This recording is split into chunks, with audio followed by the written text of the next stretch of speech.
always trying to be helpful, but I'm just like the child wandering into the bakery.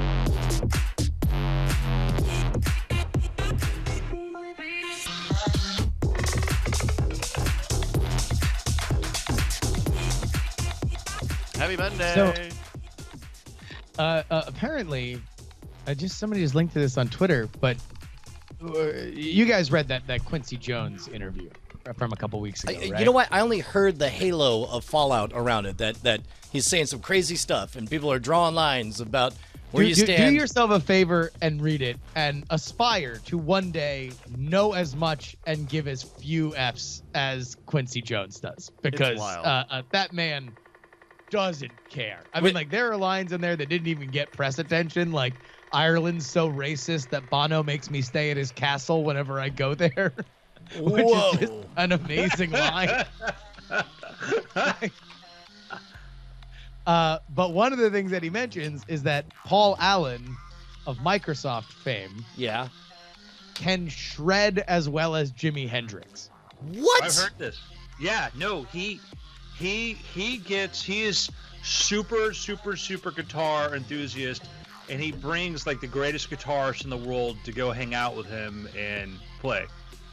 So apparently it was on. Paul Allen did the Museum of Science Fiction, right? Indeed. And he did it in the former. Sorry, I couldn't hear that, Andrew. No, there's two. He did the Experience Music Project, and then he did another one which is about movies and sci-fi and everything. But the Experience, both are in the Pacific Northwest, Seattle, yeah, and they've got that awesome funky building. Yeah. But there is a link here, and I can actually send it to Bryce. But this is apparently somebody linked him playing, and apparently it's really good. He can shred like Hendrix. Let's see if we can. Oh yeah! Hey, happy birthday, Justin! Moving everything around. Well, thank you, friends. I do appreciate it. Thank you. My mom's made a slideshow and sent it to me, and I've cried 3 times. Aww. It was I don't know, but it was a thing. I don't know. My mom just doing it up. That's sweet. Let's see here. But tonight I go to see the what's it called? The show that you saw on Friday, the Auntie Donna Boys in town. Oh, right on. Nice. We had a fantastic time having dinner with them after the show. The schedules didn't align last time, but they did this time. Oh. And then that was when, basically it was a Hail Mary, because last time it was like, you could tell that they had battle fatigue. and they had the 1,000-yard stare. We saw the show before they came to Texas, and they looked like it was 1,000-yard stare. It was just dead. Well, in this case, just the schedules happened to work, and basically I just said, hey, we're going to eat. We're going to, because remember, Bonnie and I pieced out. Right. I just told the folks at the front desk, I was like, hey, if the guys want to eat, we're eating over here. And then we got... And then I got trolled by an account. Siri, that sleuth. I got a message from maybe Mark. And I was like, oh, wait, how would it know that this is Mark's phone number? And I open up the message, and the message is, this is Mark. Mm-hmm. And so I was like, good work, Siri. You really cracked that case. And then he just kept saying, this is Mark to everything I said. These guys, they never know. They never know when the bit's over, these boys. I'm super pumped to see the show first and foremost, but then also to say hello. Yeah, it's a good show. It was fun to find out, that bit about the people who get aroused by non-sexual things bit. Apparently that is different every single time, and it's just a space for them to improvise and play and fun. try to crack each other up. So it'll be different when Justin sees it. Nice. I think I'm good on my side. Just so everyone knows. I'm good. You're good? Yeah. I'm sorry. Hey, today's Modern Rogue series might be worth exploring as a topic. I had heard of growing meat without cattle before, with stem cells and all that, but I had not heard that that scientists have pretty much cracked the recipe on making leather, because it's mostly collagen, which they can synthesize, and real milk, because they just took the exact yeast that's in their bellies, and so basically they ferment milk in there. I'll have to get the details in there. Anyway. Sounds interesting. Yeah, totally. Totally no, Brian. Totally no. No. You're like, this is weird things. You don't go Brian mixing. You don't hear me talking about my other projects on here, do you? No, there's a court order about that. Yeah, Yeah, I totally. I'll do that like third topic in. Is that cool? sure. I want to hear. I know nothing about that. I want to hear more. Yeah, I will real quickly read all this again. Me too. That's how we're like, I gotta read this so I can, say something more than a headline. All right, we good to go? Let's Still yes. go. Still yes. Take it away in 3, 2, 1. Welcome to the Weird Things podcast. My name is Andrew Main, and I'm not having a birthday today. My co-host, Brian Brushwood. Brian, is today your birthday? No, I'm not having a birthday today. Our producer's Bryce Castillo. Bryce, is it your birthday today? It's not my birthday, no. Guess that's everybody. Anyhow. There we go. No birthdays. Yeah. Another no birthday week here on the Weird Things podcast. Yeah. Oh, wait. I forgot. Justin Robert Young. Woo! Yeah, baby! Birthday! Happy birthday, Justin, man. Today's about you. It's about your birthday. It's about you. And you know what I got you? What's that? I got you a copy of my nomination for the Edgar Award. I'm gonna. Oh my God! It's what I always wanted. It's the Mystery Writers of America, the certificate of nomination for Best Paperback Original. Andrew Main for his book Blackfall, issued April 16th, 2018. That's amazing. It's on parchment. It's got a Poe up there and everything. It's got a gold seal. That's Now, amazing. I'm not gonna give you this. I just make a screen cap right now, and that's your present. That's good. All right, hold on. Wait a minute. Let me just go ahead and take a real quick pic. And there we go. Okay, thank you. My pleasure. It's what I do. Man, Justin, I have known you for more years than I care to admit to at this point. A lot of years. Yeah. We're man, I think, are we over the meridian line of that you've known me longer than I was alive prior to you knowing me? I always pad that meridian line with conscious thought as long as I have been consciously alive, because you don't have any memories before 3 years old. Yeah, it's a good point. It's a Brian fudge. Yeah. Well, either way, Andrew's going the hard way. It was, all of my life, I have there have been less times where I have not known Andrew than when I have known Andrew, and I'll tell you what, it has done me pretty well. All I do is, every time that it's my birthday, a tradition, Andrew shows me an accolade that he's received over the last year. Allows me to take a picture of it, and I just know it fuels me for the rest of the year.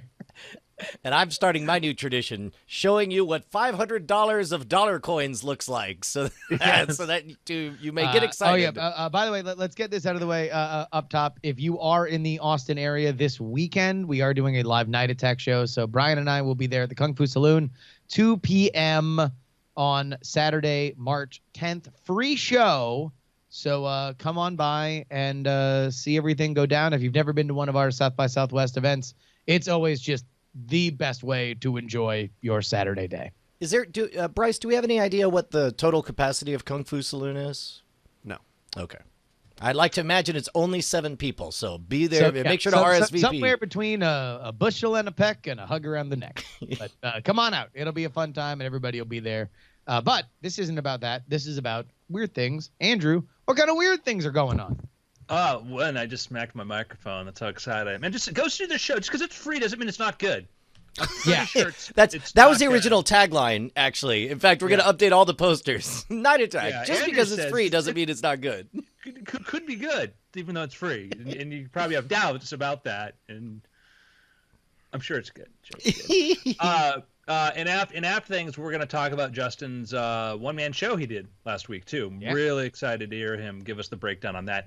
So, gentlemen, it's nice to have heroes, people you look up to intellectually. You're like, this guy, this woman, this person, what they said. You're in an argument, and you're like, just read this book and that's my point. And often you say to yourself, like, okay, do I like them because they agree with me? Or do I like them because they inform me and they change the way that I look at things? And I can think of people that, like, Christopher Hitchens is a guy that I always respected. I don't always agree with him, but I loved the way he made his arguments. I loved his style of handling things. I loved the intensity at which he approached discussions. He made you think. That was what I loved about Hitchens, is you may not at the end of it go, I agree with him, but you go like, man, he really gave another side to something there. And I thought that was very helpful. Somebody who is one of to that point with Hitchens, number one, I would highly recommend any and everybody to read Hitchens. He was one of those. Speaking of a thing that Andrew shared with me in my formative years, was reading a lot of Hitchens, and I loved every minute of it. If you believe that you fully agree with Christopher Hitchens, you need to read more Christopher Hitchens. He will find the chasm between the two of you. You will find there is something that will make you uncomfortable, or you will outright say, I don't agree with that. But his intellectual rigor is something that I think we can all aspire to, is to welcome that level of discourse and his relentless pursuit, and oftentimes changing the way he thought, and evolving, but always having a reason for it. And if you were to ask him, oh, well, why did you go from this to this? He would very, in his Christopher Hitchens kind of way, point out, no, I did not change. You've misunderstood my argument. Here was the through line, and here's where the application has maybe shifted throughout the years. But great. That is my infinite pick on this show, is read more Christopher Hitchens. So one of the people that I've always enjoyed reading, and I still do, and I think he has a lot to offer, and particularly in his areas of research and how he applies this, is Steven Pinker. Steven Pinker, The Blank Slate, fantastic book about, where does personality, where do our traits come from? The idea of, kind of, for me, is sort of resolved to the best of the current state of knowledge, the whole nature versus nurture, and the idea that it's nature via nurture, et cetera, kind of argument. And there's so much data in there, and it was, some people still reject some of the premises and the research in there, but I think it's only become more and more bolstered. But I think a lot of people have problems with it because it conflicts with their points of view of how they want to view the world. And here's this really interesting data set that says, no, it's 50% of it's genetics, no matter what. This is how we can show this. And you can pick at that and all that, but that seems to be kind of where it comes from. Where the other 50% comes from, it's a little more complex. But anyhow, I've always enjoyed Pinker. Pinker's got a lot of really good takes on stuff. And I think when Pinker's doing his research, it's his strongest point, because he does historical stuff. Are we more violent now, or are we more peaceful? We're more peaceful. The data shows that. People have problems accepting that. Like, what about World War II? And it's like, yes. What about these events which have prominence in your memory that really stand out? That's not the same as a data set which tells you what happens. So Better Angels of Our Nature is his, treatise on that. He's got a new book out, which I've not read, and he's got some essays. And one of the things he talks about is doomsaying, doomsayers and people talking about imminent demise or doom or things like that. And it's more of him expounding. So it's not so much him going to, well, here's what the research does. It's more, hey, here's what I think about this sort of thing. And that's often where you can kind of find where you and maybe your hero disagree, or you feel that, like, I don't think my hero answered this question in the way that I think that would be fair, perhaps. And I'm speaking specifically that Pinker released as part of this an essay dealing with different doomsday scenarios. And one of the things he talks about was AI. Is AI a threat? I don't know. I don't know if AI is a threat. And the fact is, nobody knows. if it is or if it isn't a threat. And he starts off with an argument talking about the Y2K bug, like, hey, we spent $100 billion and nothing really major happened. There actually were things that did happen to some systems and stuff that weren't. You had, women told that they're high risk for Down syndrome children, whatever, that actually had abortions and stuff because of their ages were miscalculated. But a ton of effort was spent to avert what may have been a problem. Major computer systems were rewritten, financial networks, things like this were done.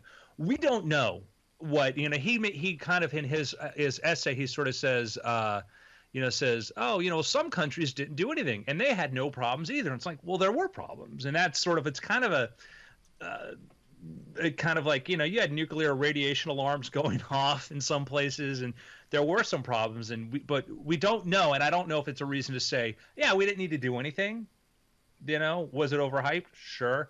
So then he goes into AI, and I understand, like, I don't really like the idea that, like, we're going to create AI and it's going to become like this super Lex Luthor version of ourselves. I think that's sort of, I don't think we're necessarily it's going to have the same agency or same sort of things that we would if we did create a general intelligence AI. But he kind of makes sort of this, it was frustrating to sort of reach his arguments because he makes statements that are very straw man-esque, like, he talks about, like, the first, I'll give you the paragraph. Some threats strike me as the 21st century version of the Y2K bug. This includes the possibility that we will be annihilated by artificial intelligence, whether as direct targets of their will to power or as collateral damage if they're single-mindedly pursuing some goal we give them. The first threat depends on a confusion of intelligence with dominance. Those traits are bundled together in Homo sapiens, but intelligence that is designed rather than having evolved needn't be saddled with ruthless megalomania. The second depends on the premises that, one, humans are so gifted that we can design an omniscient and omnipotent AI, yet so idiotic they would give it control of the universe without testing how it works. And two, the AI would be so brilliant that it could figure out how to transmute elements, rewire brains, and other superpowers, yet so imbecilic that it would wreak havoc based on elementary blunders of misunderstanding. So I read that shortly after you, I don't think I'm talking out of school to say you were a bit bummed by Pinker's take that it was so dismissive of the threat of AI. And I read it, and while it didn't make me just shrug and say, oh, well, I guess Steven Pinker said AI is never going to be a problem, so it'll never be a problem, it did lessen some of the anxiety, because if you read is it Nick Bostrom's Superintelligence, where we talk about the paperclip problem, where if an AI is tasked with making paperclips as fastly or as cheaply as possible, then take it to the logical conclusion, well, the first thing you need to do is assert political control over all of the planet so that you can eventually have the people build the robots to do the things or whatever. And he does point out the core logical fallacy that on both sides, whether it's humans developing it and being smart enough to make this thing, but not smart enough to go in stages and go slowly, and the AI, being so super intelligent, but not, being able to question its original theses. But that's a matter of how it's hardwired. Here we are in the 21st century as humans with programming that makes us want to do a lot of really bizarre stuff. And we're not fixing that programming. Instead, we are accommodating it and building society around it, whether it's, from the prevalence of free pornography to violent video games or whatever. Like, we're not fixing our core programming. We are reshaping the world to suit it. And I can picture a version of AI doing exactly that as it evolves and never get around to try to fixing itself. Yeah, well, before, I think if we want to go more into the AI thing, that we can. But I think part of the initial thought here is there is a kind of writing that is probably among the most popular, which is just about it as a lessened level of intellectual rigor that would normally go into some of Steven Pinker's best work, and is more about persuading based on emotions. And you see this in, popular culture and politics and stuff like that. Many of our most famous people practice this, and it's more about the flourish than it necessarily is about the data. And I can see where, if you are known for bringing the facts and bringing the numbers, and then you're like, okay, well, also here's my hot take on this. No matter whether or not you are somebody who is that intelligent, I don't think that you're ever immune from the things that we have in our lives that steer our opinions. One of my things that I clown to this day, the professor for the journalism school that I graduated from at our commencement gave a very doom and gloom speech that to these, a crop of the future journalists of America, the biggest story that we would cover in our lifetime was the avian flu. Very big at the time, but he thought, and listen, there is nobody, I am taking nothing away from then Newhouse Chancellor Dean Rubin. He has lived a tremendous life. He has done a lot more in journalism than I ever will.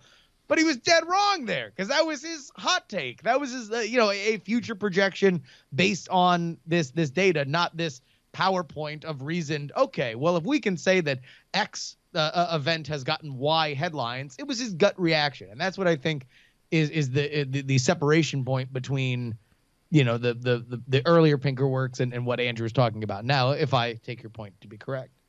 Well, and let me unpack a couple things. One is the language of it is frustrating to me because he uses things like, well, we're going to design something omniscient and omnipotent. I'm like, all right, nobody's saying that. That's hyperbolic language to try to just, exaggerate. This is how crazy the thing is. Look, and then he uses terms like, if it's so brilliant, it can figure out how to transmute elements, rewire the brains, and other superpowers. I'm like, where is this coming from? Like, is this straw man is not what I recognize when I read concerns for it. There are extreme situations where you think about this where he's like, if we decide to build this magical thing, and it's like, that's not. So this is the problem with imagined future realities. And I got into a bit of back and forth in the comments. We did an episode of Modern Rogue, and the sponsor was NordVPN. And the bulk of the ad was talking about net neutrality. Like, they did it. They ruined net neutrality, that hyperbolic kind of, the sky is falling thing. Please, can we just... Is that clip handy? I just need the first. It's in my Twitter feed. 10 seconds. And Yeah. we cut it off literally. You will know when we've gotten past the point where and the rest of it can be just NordVPN. I'm sure it's a fantastic company, but just an amazing performance. Yeah, I tweeted out that I'm told our ad in this week's Modern Rogue is unconventional. Is this not how everyone does their ads? This is the opening of the ad that we did. They did it. What? The bastards! What did they do? Damn you all to hell! They blew it up! What'd they blow up? Net neutrality!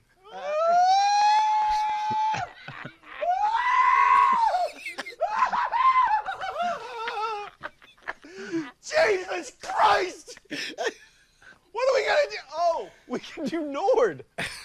Brian, All right, we can do and Nord. that's the rest of the ad is the ad, but just an amazing performance by So- your Modern Rogue cohort, Jason Murphy. So the point is somebody took issue to like, hey, why are you acting like NordVPN can fix net neutrality? Because if net neutrality goes awry, then they're just going to block traffic for VPNs. And eventually we got to a place where it's like, yeah, I explained, look, we're all fighting imaginary boogeymen that don't exist yet, right? We don't know what the results of rolling back net neutrality will be. One of the big fears people have is that it will, there'll be, big companies will be incentivized to shape traffic and to charge things and all that stuff. And again, since, you may say you can imagine a world where a VPN is of no use, but I can easily imagine a world, aka the actual real world right now in China, where it would be of a lot of use. And so I think it's a similar problem in that if I'm reading you right, Andrew, it sounds like your disappointment with Pinker is that he's not fighting the same imaginary goblin or dragon that Nick Bostrom had postulated. My argument is he doesn't understand it. I don't think he has a fundamental misunderstanding of the problem. That's my frustration. He is deviating way outside of his expertise, and he's weighing in. And I think that is I think there are areas of expertise he understands. his choice of defining it or whatever is like, no, this isn't what they're saying. And then there are statements he's made, and let me make a broader point here. He's made comments like, well, if Elon Musk, he was on an interview, and Pinker says, if Elon Musk is so worried about this, why is he building cars with AI systems and stuff? Why isn't he worried about them like driving across lanes and and it's like this. I don't think he even, and Elon Musk responded to this about, Pinker not differentiating between general intelligence and specific intelligence is this. So I don't think he understands it. That's my thing. I don't think he understands it. I think he's using this. And the other thing is like, I would make this argument. The people who I'm listening to, I think are most interesting are saying, hey, not like run for it, but like pay attention. Imagine in 1970, Exxon said, hey, global warming may be a problem. Not right now, but maybe putting a bunch of CO2 in the atmosphere could be a problem. If Exxon was telling you this, maybe you'd be suspicious, but you'd be like, why are they saying this? And when it's coming from people like Elon Musk and others who are deeply involved in artificial intelligence, and I hear other people say, yeah, what we're seeing in the lab scares us. We think the best way forward is to continue to study this and understand it and to be able to develop, systems that could alleviate this problem. That's where I'm thinking it's one thing when a journalist says, hey, we're worried about avian flu. It's another if the CDC and a bunch of people working there are like, no, this is worrying me. And that's what I'm saying is some of the people saying we need to be mindful and paying attention to this are people deeply involved in AI and continue to be involved in AI, not people on the outside going, nah, they don't know what they're talking about. So please don't take this as me taking Pinker's side, but that was a very, very powerful argument for me 20 years ago about the Y2K bug, because unlike most hysteria where it generates from the uneducated and bubbles up, this one was coming from within with the people most intimately familiar with the problems. And I'll admit, I bought a shotgun and I had food. And it was interesting on New Year's Eve 2000 to watch this time zone wave to see what might have been a series of disasters rolling across the globe, eventually striking our town. And it did not come to pass. And I am at risk of making a false equivalency between the two. But what I'm trying to express is that that argument was very, very powerful the first time I heard it, and since they were so obviously wrong, the people who were most what do worried you mean about wrong? Okay, let's unpack. Sorry. The doomsayers. The doomsayers were wrong. Doom did not come to pass. Are you talking about the preppers? Or are you talking about the programmers that rewrote Unix and a bunch of other systems to say how do we prevent these systems? Because we rewrote tons of financial software and other systems like that to prevent that. That happened. So what we did is we said, if we don't do this thing of trying to fix these software bugs, there could be problems. And tons of software bugs were fixed and were eliminated. And then so I'm saying, like, we don't know what would happen if we said, no, let the code be, because we changed massive amounts of code. Sure. Well, I'm dialing back to the personal of should I be terrified of this or not? And I chose to be terrified of it. And that was a personal decision I made. And the one of the big reasons I chose to be terrified of it was the justification that these are the experts that are closest to it saying you should be terrified of it. And so I'm not talking about whether what they said was right or wrong. Let's also because like I knew the major financial institutions had addressed that, and then when Y2K can roll, I'm like, no, at this point I'm not worried about it. Maybe like dog license and stuff won't get renewed or something like that. But the major, systems like avionics systems and elevators are generally designed by engineers to be robust. I was more worried about a lot of the financial stuff and things like that. And that got the massive rehauling. At that point, I'm like, nah, like this stuff, they're aware of it. They've been trying to fix it. So I wasn't, the night of, I'm like, well, yeah, wasn't worried at that point because I thought that it had been addressed. Well, and let's also understand that the media landscape of pre Y2K was, months away from Katie Couric and Brian Gumbel laughing about this fad called the internet. And there was a lot of, while certain people, at that point there was a fairly, a robust proto blogosphere and stuff like that of people in the know, kind of sharing things in real time. The average person, this is a story that I think got tech hysteria to a larger extent past what the actual issue was and the actual measures that that were taken to recover it. Well, you had measures, and you had an industry too of people who would rewrite your code and handle it that were incentivized to tell you, oh yeah, no, this would be bad. This is why we need to go rebind. Or so there was a lot of things. There were a lot of issues across there, but it's a. And by the way, you can make the argument that, certainly we are a far more tech literate press now than we were in 1999, but how much more knowledgeable of these specific issues is even the assembled tech press, which is by and large covering. And my concern, again, I'm trying to kind of separate from, like, if Bill Gates, or if the head of American Express or whatever, and 1999, December 20th is like, this is scary, guys. This is scary. I'd be like, oh, geez. And that's how I feel about AI. Is there people who are very like, no, listen, this is we're underestimating it. They're not saying it's going to be bad, but like, it's the problem is that people are like, man, we've gone through this before, and it's like, I look at it, it's like, it's.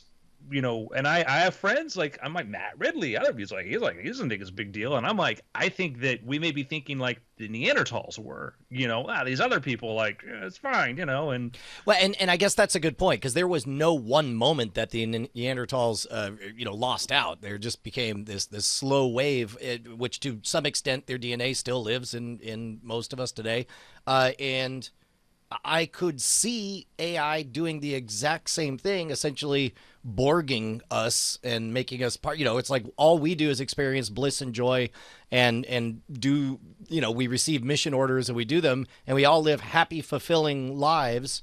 I don't know, like part of me, forgive me for saying, part of me thinks we already are Borg, and the idea of getting more Borgified doesn't exactly terrify me. That scenario. Okay, Bill Gates on the Y2K bug said that it would not bite as hard as many would suspect. Some countries will have more of a problem than others with the arrival of the year 2000, but for most of us, it will only be a minor inconvenience.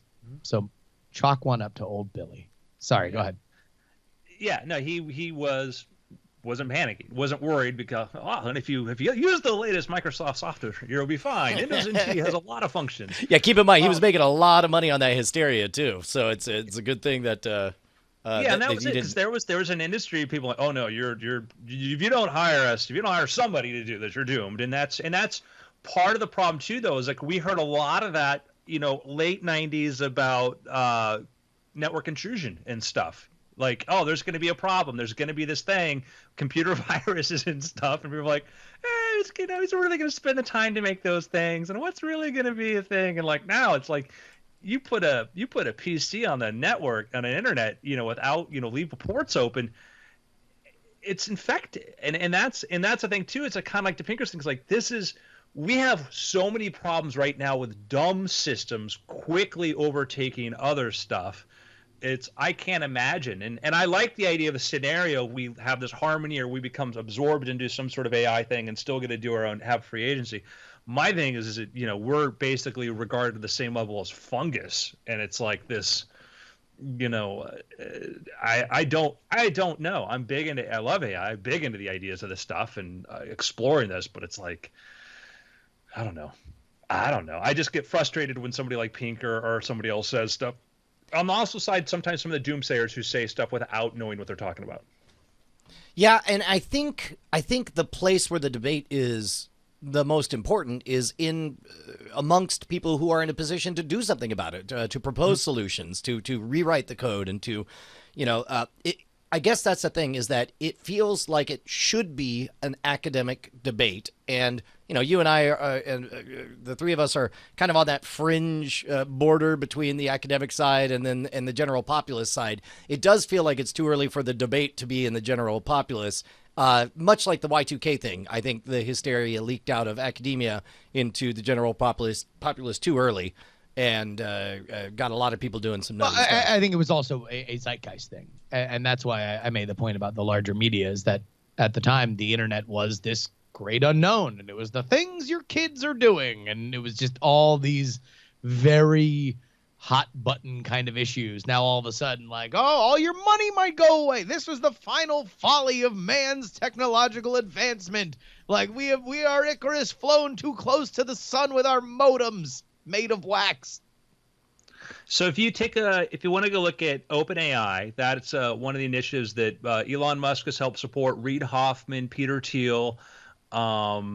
These are some very interesting. These are not Chicken Little type personalities. These are people particularly Elon Musk and Peter Thiel, deeply invested in artificial intelligence systems and things like that. Sure, and keep in mind, they're still working on them, and their thesis is not we shouldn't do any AI or we should stop or put limits. Correct. Their thesis is we should be cautious and careful as we move forward, and that's something I can be down with. I think their we goal are is all to develop all safe for that. versions. Sorry, Justin, what?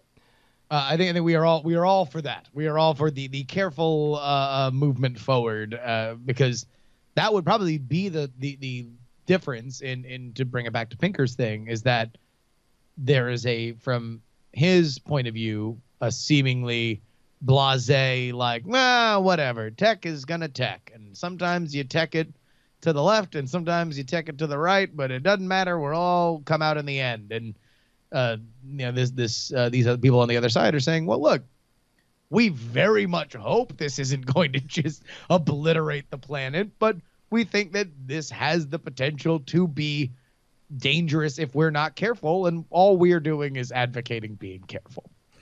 If you go to OpenAI, check out their blog and some papers, you can find some stuff they have there, like the malicious use of artificial intelligence, forecasting, prevention, and mitigation. From University of Cambridge, Oxford, and other institutions where they put together their whole. This is where they sort of think about, like, here's, take a look, and that's kind of what I would love to see Pinker do, is like take apart some of these papers and stuff, like tell me, and maybe again, I mean, I don't know. I mean, I want the smartest people I look up to start debating on the grounds of the facts and the research. I have a prediction on what the first, let's do some wild speculation. I have a prediction of what the first malicious AI is going to be. It's going to be, or one of the big malicious AIs that comes out. It's going to be a bot that goes through all publicly available cameras and identifies with facial recognition tools every single person that walks by, and then picks out and then looks up their Twitter accounts, and then finds some moment of them picking their nose and tweets them and publishes nose-picking pictures of everyone. Or something in that, like, it'll be a hilarious jape, a lark, or so on, but it'll be something like that. Something dumb that everyone rolls their eyes, but also maybe realizes, oh, wait, there is such a thing as a malicious AI that does harm, because somebody would... Now, where do you think that lands between being artificial intelligence and a Well, bot? it's not AGI. It's not artificial general intelligence, but I think that would be the kind of bot that would put on the map the idea that AIs are powerful tools that can be used for good or not so good things. I mean, the question would be that where does that facial recognition database come in? Like, are you scraping from? I'm sure there'll be APIs that people can use. I mean, my guess is Amazon AWS will have some version of it available as a plugin. You just drop it in or whatever.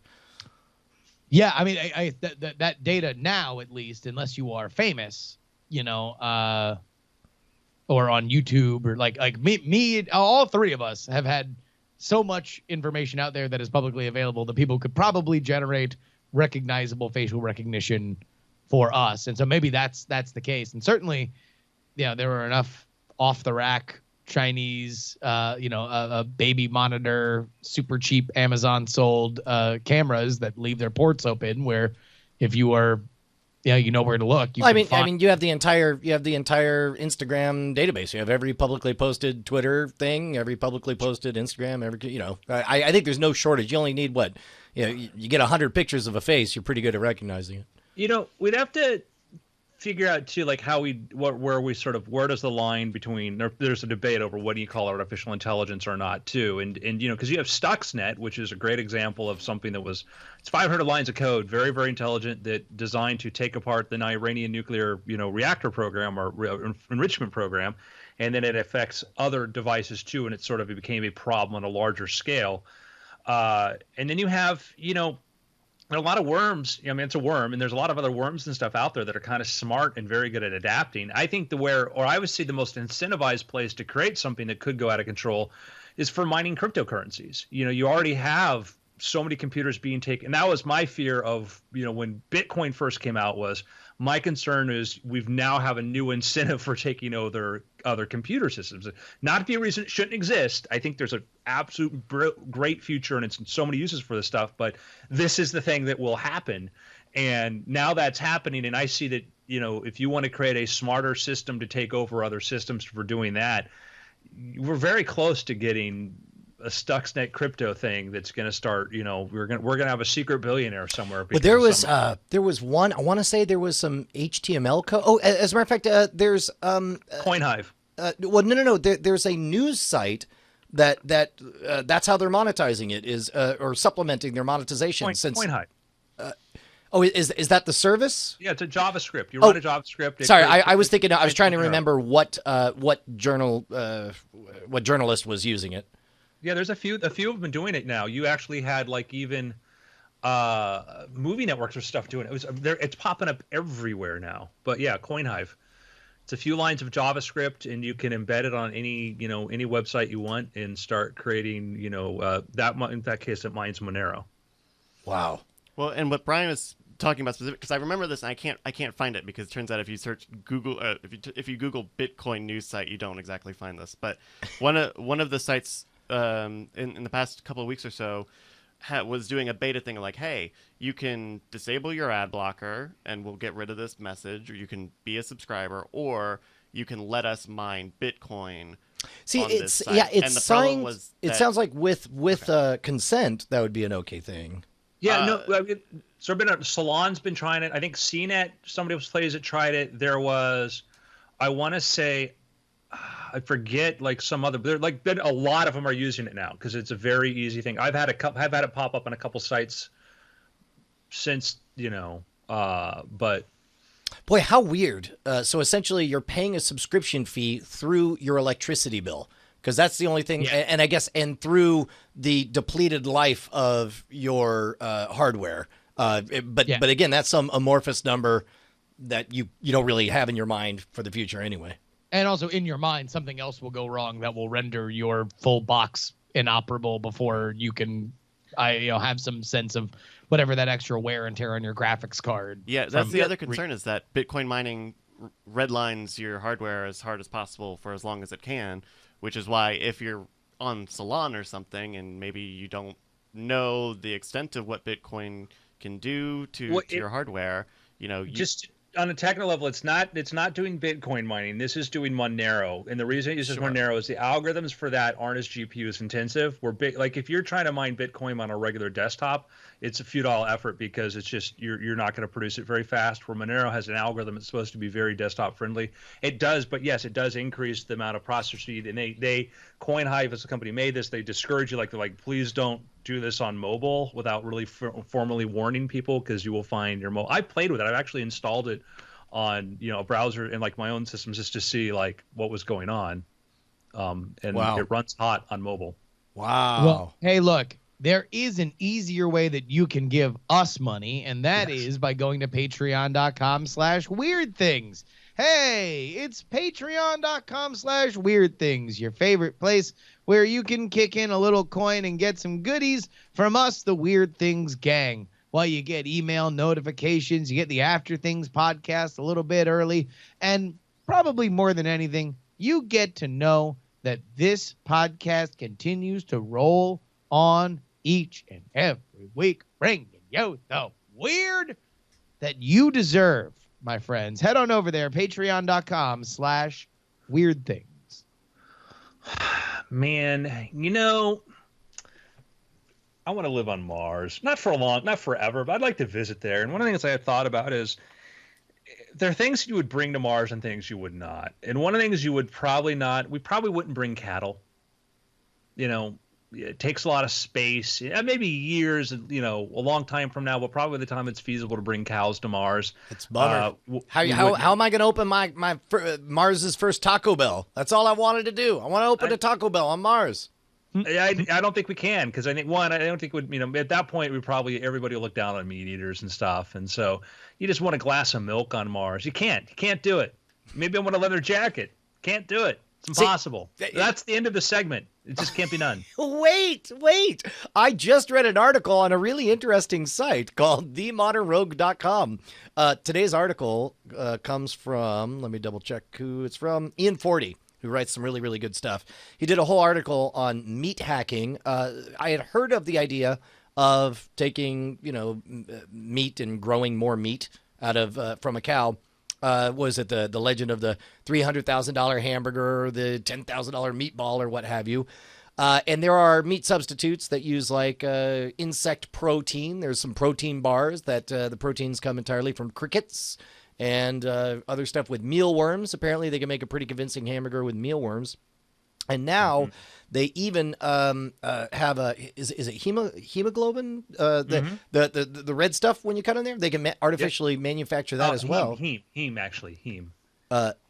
Is heme? Heme. Got it. Yes. Heme. They can manufacture that as well. But the two that were new to me are let me get the name of the product. I want to say, is it Perfect Day Milk, I think it is called? Perfect Day is a company. Yeah, Perfect Day is a company that produces vegan milk without ever having to lay a finger on any udders.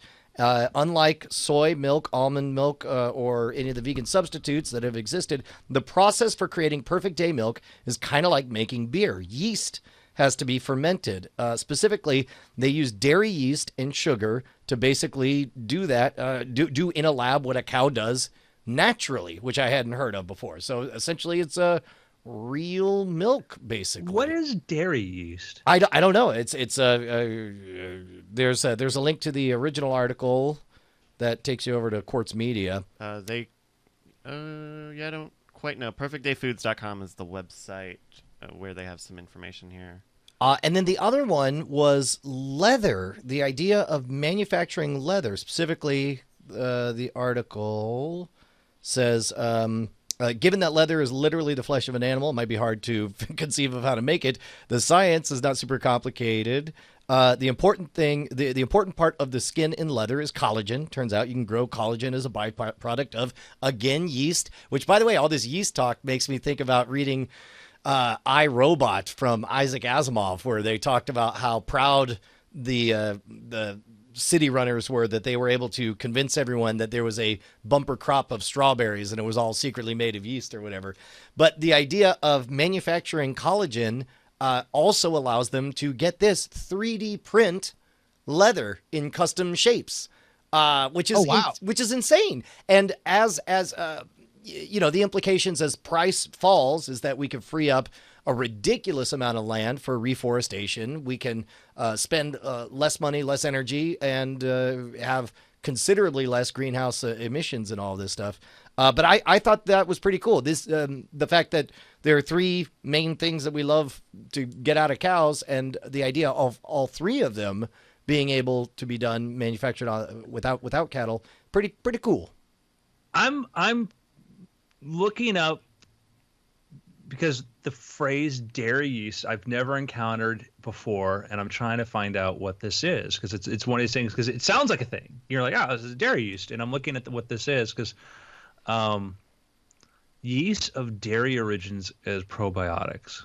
So I guess these are maybe yeast that they find in cows. Yeah, basically they're taking the natural culture from in cows and figuring out what they do and trying to simulate all that again. I don't know. Yeah, I don't. Yeah, that's I don't understand. But interesting. I mean, I'm all for this. Because you know, I don't know what the difference between, like, you know, cow milk yeast and is yeast actually a part of the process of the milk production? Because I mean, as far as mammals, it's just sort of mammals. For example, you know, rice milk and soy milk and almond milk those are in no way the same being, or no way close to being the same. Well, I don't know. I shouldn't put it that way. That is a approximation from a totally different branch of life. But the idea that an artificial milk would be created with a lot of the same character actors as the actual beast makes me feel like it'll be a closer analog. Yeah, and I just wonder if it just sounds like marketing speak. To me, I just wonder if it's just really marketing speak because, and I agree. I think we theoretically could do at the point where we make the cells and stuff to do this sort of thing. I wondered this to me. I'm like, is this just more dairy yeast? Oh, okay, sounds good. I'm like, well, wait, what's dairy yeast? Yeah, my guess is, if you're in marketing for Perfect Day, my guess is you talk to the eggheads, and the eggheads are like, yeah, we use C235B, a strain that was originally found in so-and-so. And you're like, yeah, that's not going to sell. Yeah, is it okay if we take this whole class and call it dairy yeast? That's a word. And then maybe there's more to it. I don't know. Yeah, I'm curious. Their website says they source their dairy yeast from the USDA, so I don't know if that helps anything. Is that on Prime?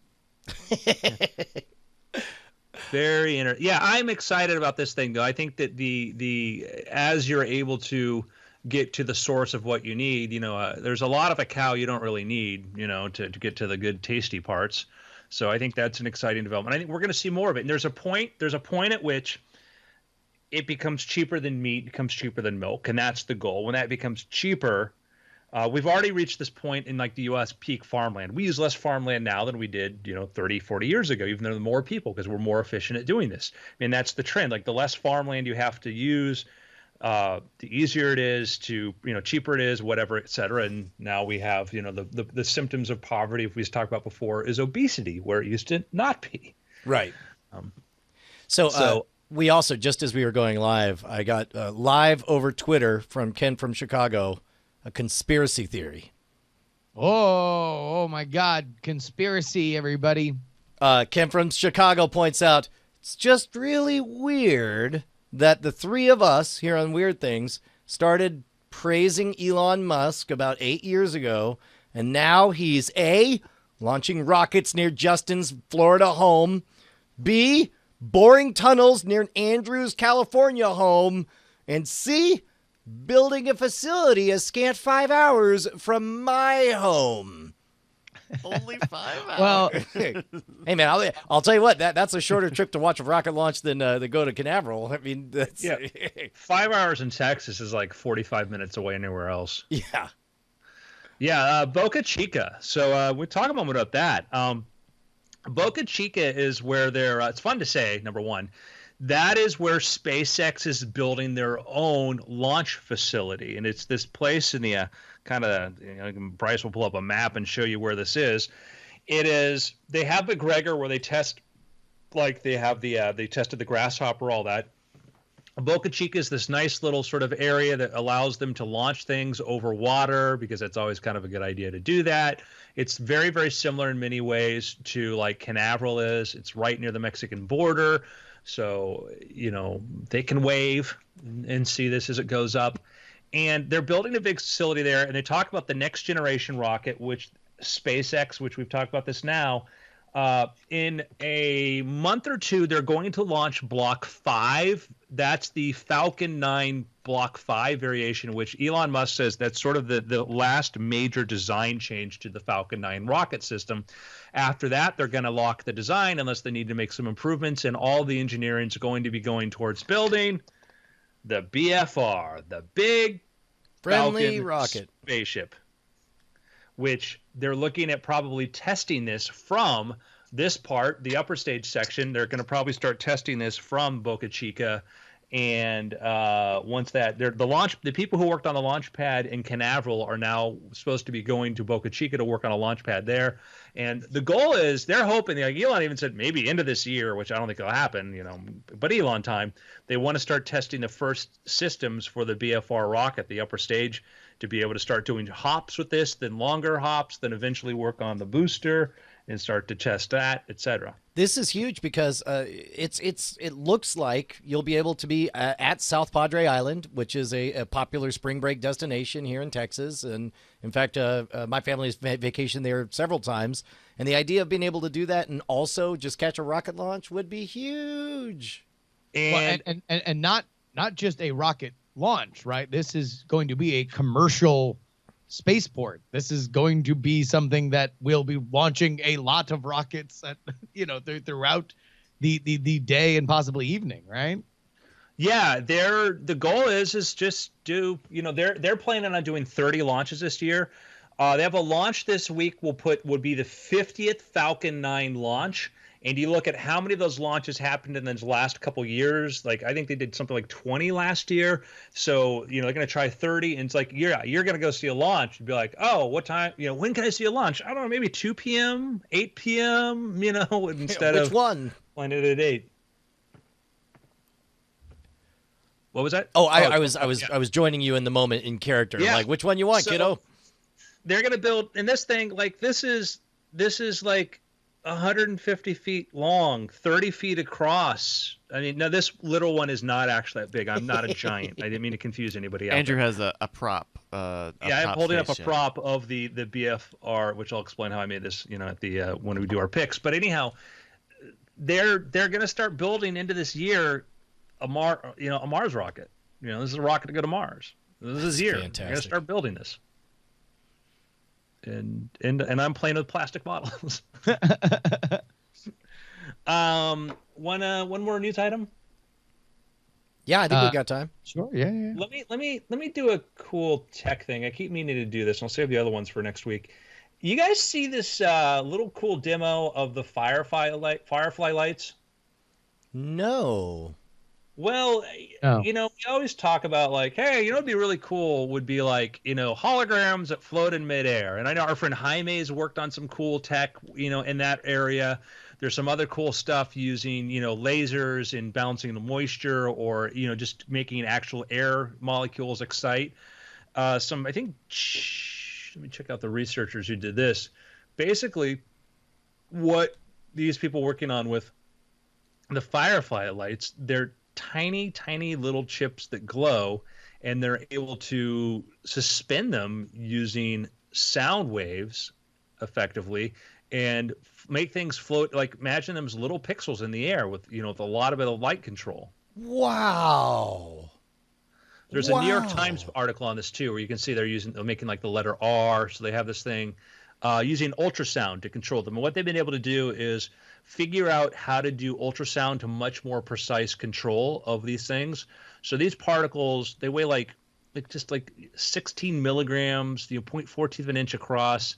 They can glow with different patterns to it. So let me see if I can pull up my article. I'll give you the headline of it, Bryce. It is scientists invent floating firefly light that rides on ultrasound waves. And the idea for this, though, is that you start talking about making these, holograms, like really cool holograms that free float in front of you. You don't need to wear glasses. They're not looking at some chamber that spins things around. We're in the early infancy stage of this. There's a lot of things that we need to do to be able to control this. Oh, cool. We got a video here. We're watching this. And we're looking at a coil. And inside is this tiny little thing that looks like a sequin, and it's hovering around. They actually show an example of it floating over a page of text and illuminating the text. Oh, wow. So yeah, that's crazy. So if you've ever seen the ultrasound demonstrations, oftentimes you'll see them with basically little particles of styrofoam or something where they'll float up on there. So my guess is the significant thing is that they have a level of precision and control, but also a light enough diode that obviously you can't levitate a human with ultrasound yet, but you can, these little lights. That's amazing. So does this only work around the coils that we're seeing here, Andrew? What was the question? These only work in and around these electric coils? I think the coil may be providing power to that. I don't know. Okay. I think that there is a ultrasound projector, as Brian says. That's been one of the innovations. Is the major innovation, I think, was the precision at which you can do this now. Because you see another one where they show like the letter R, which they're able to create, discrete areas in which they can do that. And if you can, I presume that the coil is actually what's giving them the illumination. But if it's a matter of just finely levitating particles, whatever, there's Scotch light, there's a lot of little things you could do. Of course, prediction 4 years from now, we're gonna hear about like, hey, nano holograms. Are we worried about inhaling them? Is there an environmental threat? Yeah. And maybe there will be. My poo, it glows. Oh no. Could happen. So, gentlemen. Oh man, is it time? Is it time for our weekly visit to Johnny Quest? Previously on Johnny Quest! I look right into the officer's face and I say, I'm sorry, officer. He didn't know we couldn't do that. All right, we're giving you a warning. Here we have Mustache Man and the other one here to weigh in. we are invoking the rarely remembered wrestling rule of trial by quiz. So here we are. Bryce by the way, unmentioned in that recap was that apparently our good clone Bryce, which we were attempting to Dave bad real Bryce, has instead preemptively taken matters into his own hands, killed bad real Bryce, and has now installed himself. He Daved himself. He Daved himself up. Also, I don't know. I think he more Brutused himself than Daved. I don't know that he was very subtle. Whatever the Prince and the Pauper, where he killed the other one, but instead. Yeah. Well, now, also, I just have in my notes that the guys took their willies out. So I think also you're... What? I don't... Sometimes I try to leave myself notes so I can remember what happened last week. I'm glad it's not just me. and I've got... They get weighed in, they kill a dude, and take their D words out. So you may have to... We also admitted that we're definitely Brian and Justin, not Mr. Mustache and the other one. Yeah. We tried to do Night Attack bits. Yeah. So now here you are. You've got a bunch of fans like, we want to fight. Filled. What did we call it? Brycer's Palace in Bryce Vegas. Mm-hmm. But who are we fighting? People. Were we at the weigh-in though? Was this still the weigh-in? Well, we were going to do we were at the weigh-in, and then it kind of really broke down because Bryce was going to come fight, and then Bryce did come and fight, but then we found out that was clone Bryce, and that clone Bryce had killed real Bryce. So now he's at the weigh-in. He just destroyed. That was in the middle of the weigh-in. This is where this happened, right? He stepped in to do the weigh-in. Yeah. We're not even in the whole, arena hall where we're going to see the fight, by the way. Yeah. Okay. Now what happens is Bryce, after ripping apart who we thought was clone Bryce, but turns out was clone Bryce, but now real Bryce is clone Bryce. Yeah, he stepped in. He usurped the throne. Oh, right. I gave you a wink. Wink. Yeah, Wink. exactly. Yeah, gave you a wink, did a mustache, okay, to imply this. Yeah. Okay. So he strides on stage next to you guys. Okay. And now this is really weird. Okay. This is I want to gross you out, but people are actually like eating the body of clone Bryce. What they think is clone Bryce, but it's actually real Bryce. Oh my God, what a sacrilege! That's pretty gross. Okay, so at this point, we gotta keep up the show, right? Yeah. So I say, "Oh, you Bryce, you're gonna go down. I'm gonna beat you up real good." And I just sort of I give an overly exaggerated wink. Say it too. Yeah, and I was like, "Oh, I'm gonna punch you right to the moon." Yeah, I'm gonna moon punch you too. I'm gonna give you the sun and the stars in my fist into thars. That's from a poet from before your time, people. I say to the crowd. Yeah, and then I just mean mug. Bryce goes up to you guys. He does the chest to chest sort of, Rocky versus Ivan Drago sort of thing, right? But he's tall. He's way taller, both of you. And he's got clone Bryce blood all over him, and it gets all over you guys, by the way. All right, so I'm like, I'm like chesting up to Bryce, and I'm like, yo, you want to go? You want to go? All right, we'll just leave after this. We'll just go and leave. If you want to go, then we can just go. We'll just go Bryce right now. is like, could you whisper louder so I can hear? He's like, you gotta whisper loud enough for the game master to hear. Yeah, I need it. Like, so we're gonna leave. We'll say we're gonna do the thing, but then we can just leave, right? That's all we can do. Yeah, that's what I'm talking about. Real style. Thars. Yeah, and I said, you know what? I say the stakes aren't high enough. If you have what it takes, since you're the great ruler of this town, I say you show up in your baddest ass rocket ship, and make sure it's fully equipped. And if we win, we'll steal it from you. But if you win, you can torture us to death. And I was like, then I lean over to both of you guys, and I'm like, but don't worry, because it's gonna be a rigged fight. He'll show up with it, and then we'll fly away in his rocket ship. Yeah. That's we're gonna get you, and we're gonna you'll never torture us. Okay, then I go, well, I'm gonna scalp you out there in the ring. I'm just gonna. A guy comes running in and goes, "I'm his rider. I'm supposed to create his taunts. I'm sorry I'm late." Jerry, I needed you about 30 seconds ago. And then he just crushes Jerry's head like with his robot arm. Just like a great. Coming. You won't fail me a second time. See, I needed Jerry again, but Yeah. Could have written you something. That's it. I'm doing it all on Upwork from here on out. You guys are all garbage.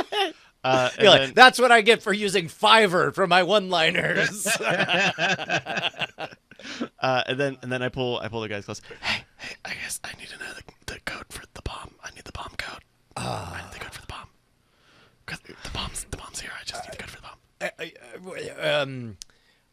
I just need that code. If you can just give me the code. I just need the code. One second. I need to take a whisper break from this whisper break. Okay. Justin, is there any reason good clone Bryce would legitimately need these codes? You guys have to make like a quip, otherwise this doesn't read to the audience. Like the staging, we're just huddling right now. Okay, we're walking away from you, so I can have a sidebar with it. Justin. Hey, yo, you stay over there, Bryce. What? You stay over there. We're walking away. Yeah, okay? you don't come with us everywhere. Plus, we're supposed to be enemies right now. Okay, would you really? We're building it up. Just play to the audience. Start posing. Pose for the audience. Like the Fallout shelter. You're not invited. Yeah. Okay.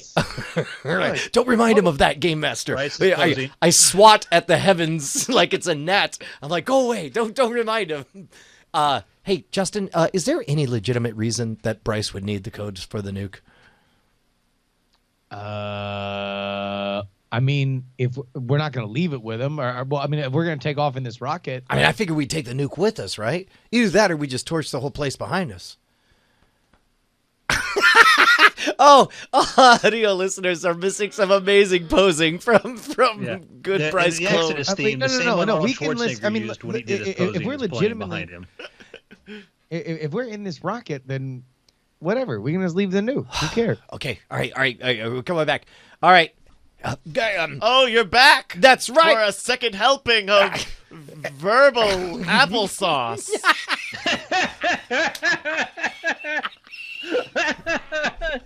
Open wide. That's weird. That got weird. It started bad and then it got weird.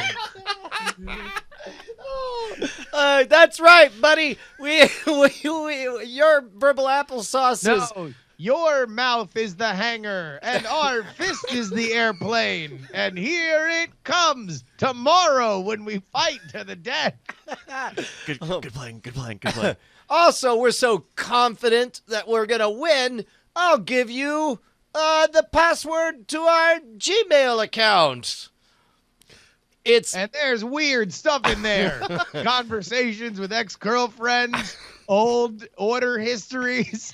Literally nothing's off limits when you have access to our Gmail You account. have no idea how many TripIt updates and upgrades there are in there.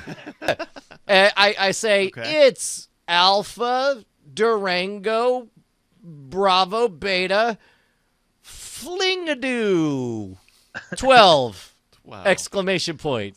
69. 69. YOLO. YOLO.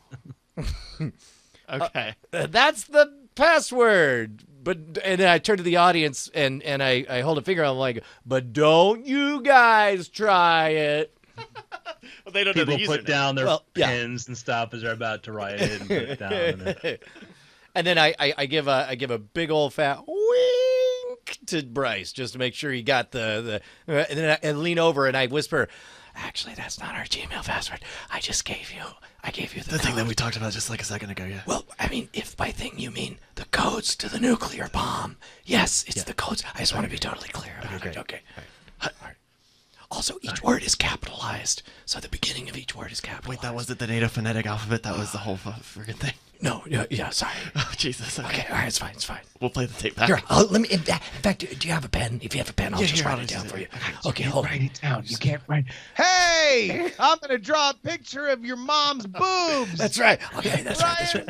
You lily-livered sons really, of guns. He knows them really well because he has seen them with his eyes. I hold up the incredibly long password, hoping that from a distance it looks like just a straight line. And I'm like, see how flat it is? Your mom is very flat-chested. Oh, that's something that we know. And then I say, here, why don't you hang on to this? Yeah, give me this. I'm going to remember this for my vengeance. Why don't you think about that when you're nursing? I'm the promoter here, Marty McPromoter. Marty, what are you doing here? I gotta tell the audience here, it is really tense on stage. There's a lot of personal animosity going on here. A lot. You're darn right. In fact, I've had enough. I'm out. And then I give double middle fingers and start marching out. And then I whisper to Justin, come on. Hey, good clone Bryce, who's pretending to be real Bryce. We'll catch up with you later. Gotcha. I say, all right, I'm leaving. And then I do a series of backflips off the stage. Oh man, in your mech armor? That's incredible. In my mech, it's really impressive. You'd think you'd have to roll something for that, but no. He just landed on the South Korean media. And then I rev my chainsaw hand 3 or 4 times. Yeah. And you guys just walk out. Yep. Back to the bus. Right. So Bryce is on stage. He's like, huh.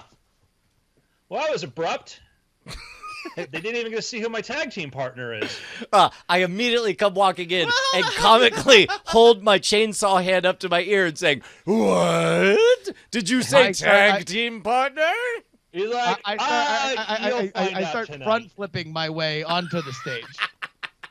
He's like, don't worry, we'll save it for tonight. And he winks at you guys. Wink. All right. I rev my chainsaw hand. I'm like, no tricks. I don't like no tricky business. Actually, this whole thing is a trick, so it's kind of ironic that I said that. It's pretty funny.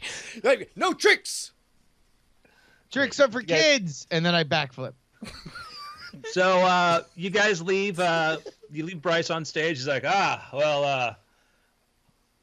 okay, just cue the pyrotechnics anyways. And there's a bunch of pyro and boom, boom, boom, explosion. Next thing you know, Bryce is gone. Great. So we head back to the bus. I crack open a caffeine-free Diet Coke with my good left hand, and I say, that went well. You get a knock on the door. Hey, guys, fight starts in 45 minutes. Whew. I guess we got to go put on this show, right, Justin? Well, it's going to be nice knowing all you weirdos, these bizarre children that Brian collected, the weird seamster who put together all these costumes. While Justin's saying that, I'm signing autographs, but I'm signing both of our names so as not to disturb them. I signed Brian and Justin. Anyway, we're gonna get here on this rocket, and we're gonna blast on off to California, where we can finally complete the mission that has taken so long. Seemingly, driving from Texas to California would probably take just a couple of hours, maybe a day or two, but instead it's been goddamn near a year of us making very incremental weekly progress in a bizarre family circus-like pattern. Peter Plotman here. I have a question here. This is from the Story Structure Times. Yeah. What's this I hear about a rocket? What's this I hear about a rocket ship? I mean, we just assume anyone of Bryce's stature probably has some kind of awesome rocket. Failing that, any kind of rad vehicle that only somebody very powerful and wealthy would have available. No, we just bet. We just bet on this match. Okay. Cool. Just wondering. Okay. Yeah. And he would keep this rocket ship. Woo. And the Luxor maybe turn the pyramid into a launch. I mean, that seems absolutely. like that sounds like a Bryce thing. Cool. In fact, I wonder what Bryce, the actual Bryce, definitely not some good clone Bryce pretending to Bryce. I wonder what he's doing right now. We're gonna have to wonder. Meanwhile, you guys are getting ready for your fight, right? Oh, okay. You're trying to flash sideways. I wanted to know. I wanted to see how you were going to talk your way into getting a rocket ship. I wanted you to fluster about. This is not my story. All right. Or we'll get to his story again. But here's what I want you all to notice: is you're getting ready. You're lifting up your whatever your shirts that you were wearing that you stole from the merchandise mart. And you're like trying to avoid the blood that got on you from clone Bryce, who killed real Bryce, right? Yeah, from actual Bryce. And then, man, smells like syrup. Hey, wait a minute. And then you lick it. Justin, let me lick this blood. Please don't judge me. Yeah, all right, go ahead. Give it a good lickaroo. Give it a nice little get all the taste buds on your tongue. This is Caro syrup. I don't think actual Bryce got killed at all. I don't think anybody died. So wait, but that would mean good clone Bryce would be still in our little area that we kept him during the trip. I opened up the gate where we were keeping good clone Bryce. It's He's bound and gagged. Oh no, good clone Bryce. I was like, we have a story to tell you next week Oh on Quest. no, we gave him the codes. Real Bryce has the codes. Why did you do that? There's no way you didn't need to do that. Next week. Gosh darn it! We got a real problem. Another thing goes against us. I don't think we'll ever get to California. So there we go. I can't believe it. Hey, it was going so well. Journey Quest, guys, not end destination. Yeah. All right. Who's got some picks? I got 2 picks. I'll give you guys a choice. Do you want the Netflix pick or you want the podcast pick? Netflix. Watched Everything Sucks. The teen drama centered in the late 90s. And there's a fair amount of like TV writing that kind of guides some of the plot. And I don't know if it ever really gels as like a commentary on the time period that it's in. But the interactions with the characters, I think, are really well done. And there is some really, really good acting work, I think, done by the cast that by and large looks like younger kids, except for one chick who looks like she's, 25. But other than that, Gabriella Carteris of the show. So what was that? She was Beverly Hills 90210. She was like in her mid-20s when she got cast on that show. Yeah, well, let's just say there's like a scene where they're all 90s like reference. Sorry, I'm about a 90s show. there's a scene where they're all at like the pool area, like they're on like this field trip, and one of these people doesn't look like they're supposed to be an awkward teen in a bathing suit with their other people. They look more comfortable in it. But yeah, no, it's by and large a fun show. But ultimately, I guess here was the one thing that kind of got on my craw a little bit. It would have almost been a better modern day teen drama, like right down to one convention. Can I spoil a little thing for you? Sure, please. Sure. So there's a broken home situation, and one of the characters finds a crate of VHS tapes that the parent that left created like a vlog. And it almost kind of seems like there was a script where, in a modern era, that somebody found their absentee parents' YouTube account, right? Mm-hmm. And are now watching these old vlog videos. But instead, because it's in the 90s, it's just like, oh, here's an old crate of tapes that was just sitting around. Nobody knows what these tapes are for. And and so that plays a pivotal role. But it's like, I don't know. I don't ever remember the old crate of tapes. Yeah, that was not a thing, basically, is what you're saying. Like don't. I remember. They're trying to make crate of tapes a thing. Yeah, in that age, I wasn't like, the mysterious crate of tapes that's sequentially numbered so I can watch them in order. Also, it's not like just one tape where they just keep turning on the button. Oh, each one is a tape? Yeah, you pay $7 for a 4-hour tape so you could use the first 2 minutes and 48 seconds and then just throw it on the shelf? Yeah, so I don't know. It doesn't ultimately affect anything because I don't know if there's a lot beyond like, Alanis Morissette, what's up with her? You remember Oasis? Like that that they're trying to make a lot of commentary on the 90s. But that was just one of those things where like I almost wondered whether or not this was like a retrofit modern script that they're just like, I don't know, let's just what Stranger Things did for the 80s, let's do that for a comedy, but with the 90s. Given the way things work from like I guess we'll call it Netflix networks or whatever, that they could be like, we need a 90s thing, and now a couple of writers, they're like, yeah, we got a 90s thing. Yeah.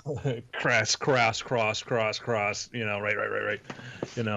Right here, right now, some because Jesus I think Jones. the Boom, central conceit of the show that everything kind of builds up to is could be a very modern thing.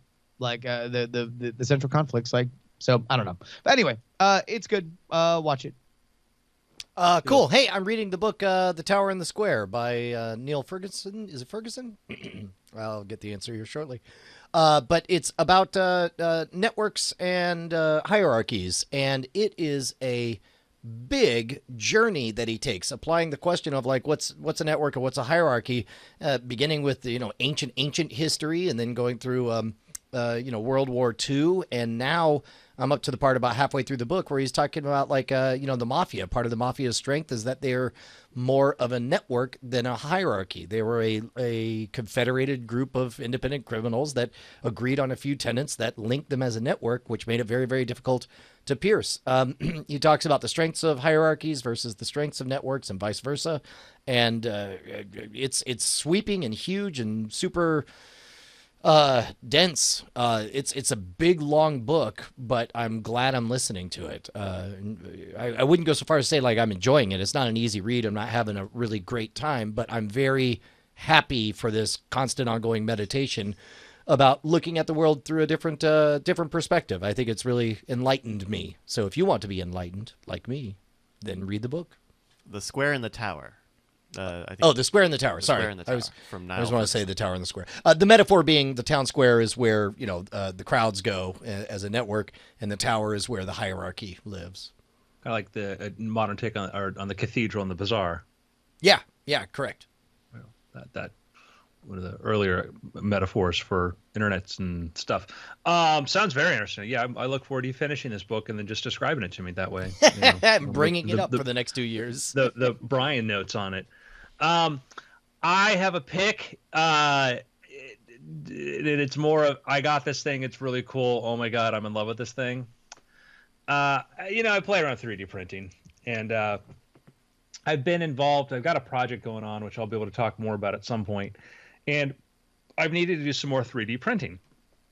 And I've been frustrated sort of about the state of the art with 3D printers, because I think that like a 3D printer you buy today hasn't really changed much in almost a decade of 3D printers.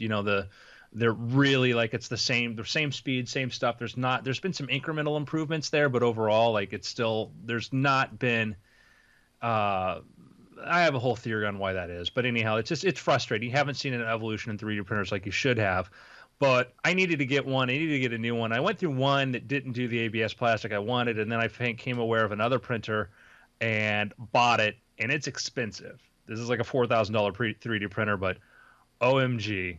I got myself the Raise 3D N Plus printer. What? 1 foot by 1 foot by 2 foot print area.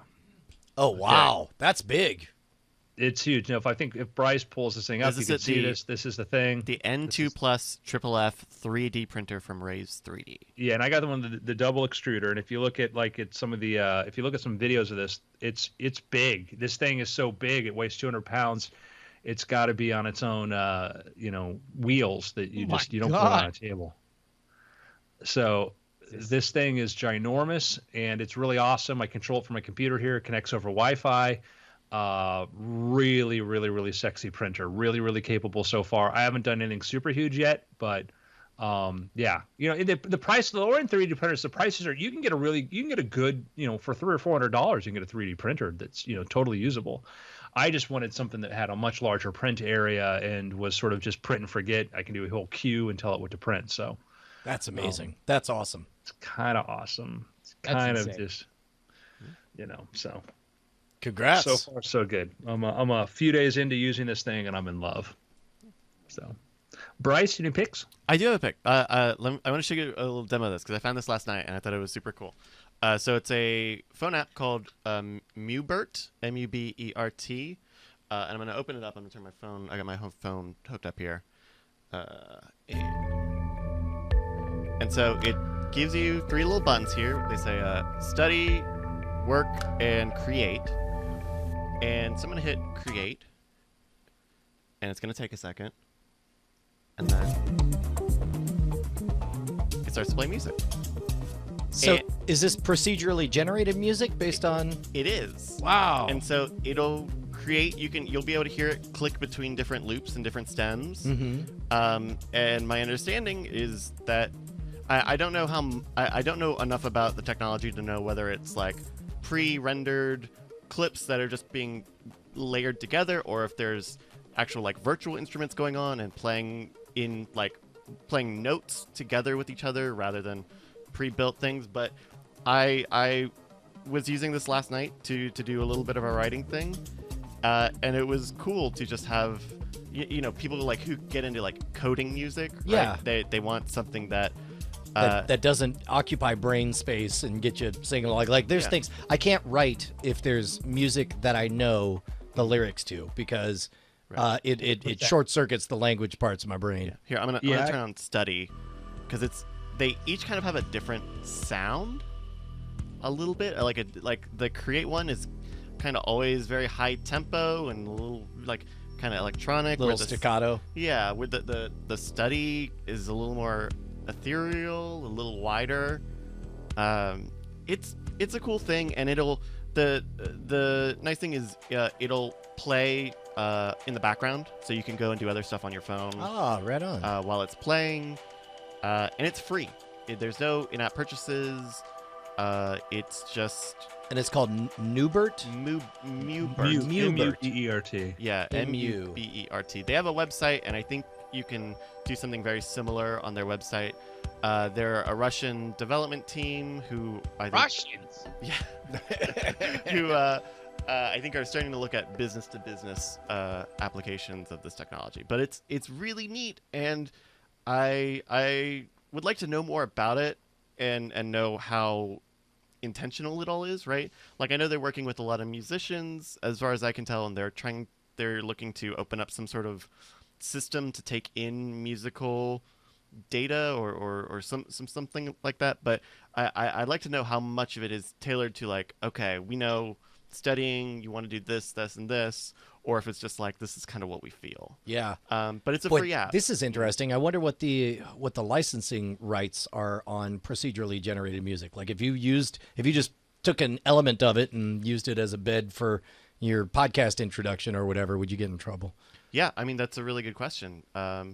Because who's to say, like, if it's completely procedurally generated, who's to say it was procedurally generated if you don't admit it? Yeah. You know, I think that's kind of I don't know the answers to that, but that's interesting. Yeah. Have you? I think we talked about it before. You ever seen the Buddha machine? Is that the thing that made procedurally generated like graphics? No, what this one does, it's another procedurally generated music thing. It's very kind of spooky and cool. I have one, and it's just neat thing. You just sort of I've heard like, oh, it's so pop. I don't know how popular it really was versus what I've heard about it, but I mean, it's one of these things that it's just a very cool, like almost like, yeah. Yeah, we're listening to a little bit of it now. And so this just looks like a little speaker box that I guess you just turn on. Does it even have settings? I don't think so. I think it's just off or on. That's so crazy. Yeah. Anyway, that was my pick. Mubert. Cool. Gentlemen, it's been weird. I gotta go pee. Okay, go pee. Justin, do you have to leave now or in 25 minutes? I don't have to leave anytime until April. Okay. That's right. But eventually I will have to leave at 1. Gotcha. Okay. Coolio. Ken from Chicago is saying transformation is legal. Well, I mean, that's a fair use thing, not just it being procedural doesn't make it quote unquote legal. That's where I land on that. Let's turn a little bit of music on as we're between things. Do you have a good weekend, Jerry? I did. Yeah. Do anything fun? No, this weekend was pretty much just kind of hanging with Ash because she had her LASIK, and so just wanted to be there for her. Aside from Friday night when she was like, apparently you literally just go into a coma for like 12 hours after you do LASIK. Yeah. So I left her while she was sleeping to go watch Hood Slam. But other than that, it was just hanging out with her. Went to brunch. Nice. You know, bought a shit ton of ice cream for her. That's pretty much it. How long is she like have to recuperate for? Because I know my dad had like glaucoma treatment, and as part of it, I think they fixed like part of his prescription, but maybe not all of it or something. But he had to be waylaid for a while. Well, this is the surgery she got. It's really remarkable, and we did a live stream. So if anybody wants to go see the literal procedure, you can go to twitch.tv/fakegamergirl. Yeah. But it is all bladeless. There's no blade at all. Like literally, it's just putting her face, one eye under one laser machine, and it basically separates the flap, as it were. And then the weirdest thing to watch is he takes a little metal thing and just pushes the flap of the eye up. Yeah. And then another laser shoots for a minute into her eye, and that basically corrects everything. And then they flap the flop back down, and that's it. I mean, it's shockingly, which is odd when you see the one move they have to do to call it non-invasive, but it is like about as non-invasive as you can think. Yeah. It's like there's not a lot left to chance. Like everything is all tracked with all this eye movement shit, and it's It's wild. And so she was able to see better than she could with glasses or contacts as soon as the procedure was over. But it was a lot of like white, kind of like gauzy sort of film basically over what she was seeing. Yeah, because it needs to like heal itself, right? Or it Yeah, needs to basically. reconnect. And then the next morning, they tested her out. She has 20/20 vision now, and she would legally be able to drive, but it's just a matter of like, you want to keep everything kind of like, you want to keep it behind glasses and stuff like that. So Yeah. Wow. That's it's great. wild though, I mean, and for anybody that has contacts or glasses, like, it's a couple $1,000s. Like, it's not a small expense, but at the same time, you look at what you spend on glasses and contacts and refills and Yeah, because like contacts that could be, a few. There could be multiple years worth of contacts, depending on what. Like I have pretty bad. So I need very specific contacts. yeah. So were you in the room, or was it like a In video the room. stream? Oh my God, they let us all up in it. Like my it God. was. We live streamed Ashley's LASIK surgery on Oh. Friday, and they were camera ready. Like that dude gave an on-camera description of everything. I was in the room. They had the monitors up showing the live shots of everything. Like it was, whew. Yeah. Like it shows you the confidence that they have in that procedure. That dude was like sticking a metal rod in Ashley's eyeball for a hot second, and like that was like, yeah, sure, come on in, record it live. Like no, like we'll seize the tape afterward if it goes wrong. It's like that dude was TV ready the entire time. Wow. Oofa doofa. But that I didn't know that the technology had advanced to the point where I'd always heard that like pilots, no matter what, even if you got LASIK, you would never be able to fly if you're beyond a certain kind of vision. But this kind of surgery is apparently military grade. They put people up into they create pilots that would not have been able to fly before because of this technology. Wow, that's great. So pretty wild, man. If you want to go watch it, yeah, go ahead and feel free to do it. Dr. Jeff was Jeff, that's great. had a tremendous bedside manner. He because Ashley, if you have ever been around Ashley, you know that she can be an anxious person, Yeah. and this was no exception. But he was very, very, very comforting. What's up, guys? It's Dr. Jeff here. I'm about to shoot some lasers in some faces. What's up? I mean, dude, it was not far.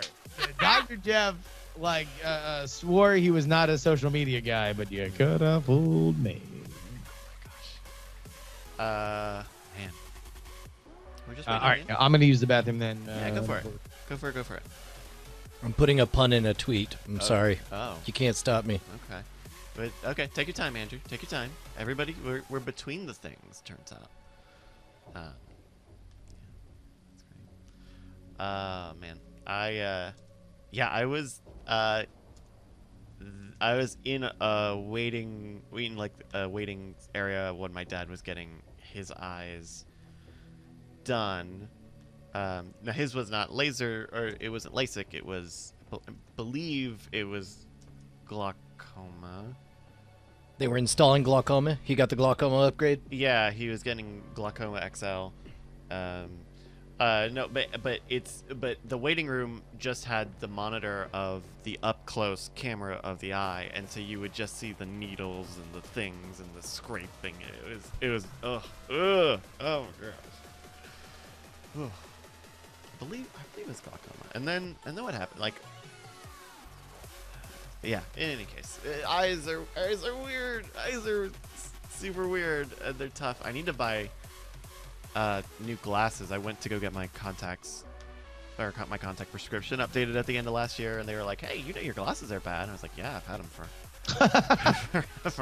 You're like, hey man, what's this judgment? I don't deserve this. Yeah. Well, and it's because I have astigmatism and I have a super bad prescription, I have to get the very expensive, thick, high index lenses. So you know what's interesting is I don't mind wearing my contact lenses. In fact, even though I wear those rigid gas permeable hard ones, the like shards of glass, there was a time, there was probably a good 10 years of my life, I just wore them all the time and I slept in them. Oh, and you shouldn't do that.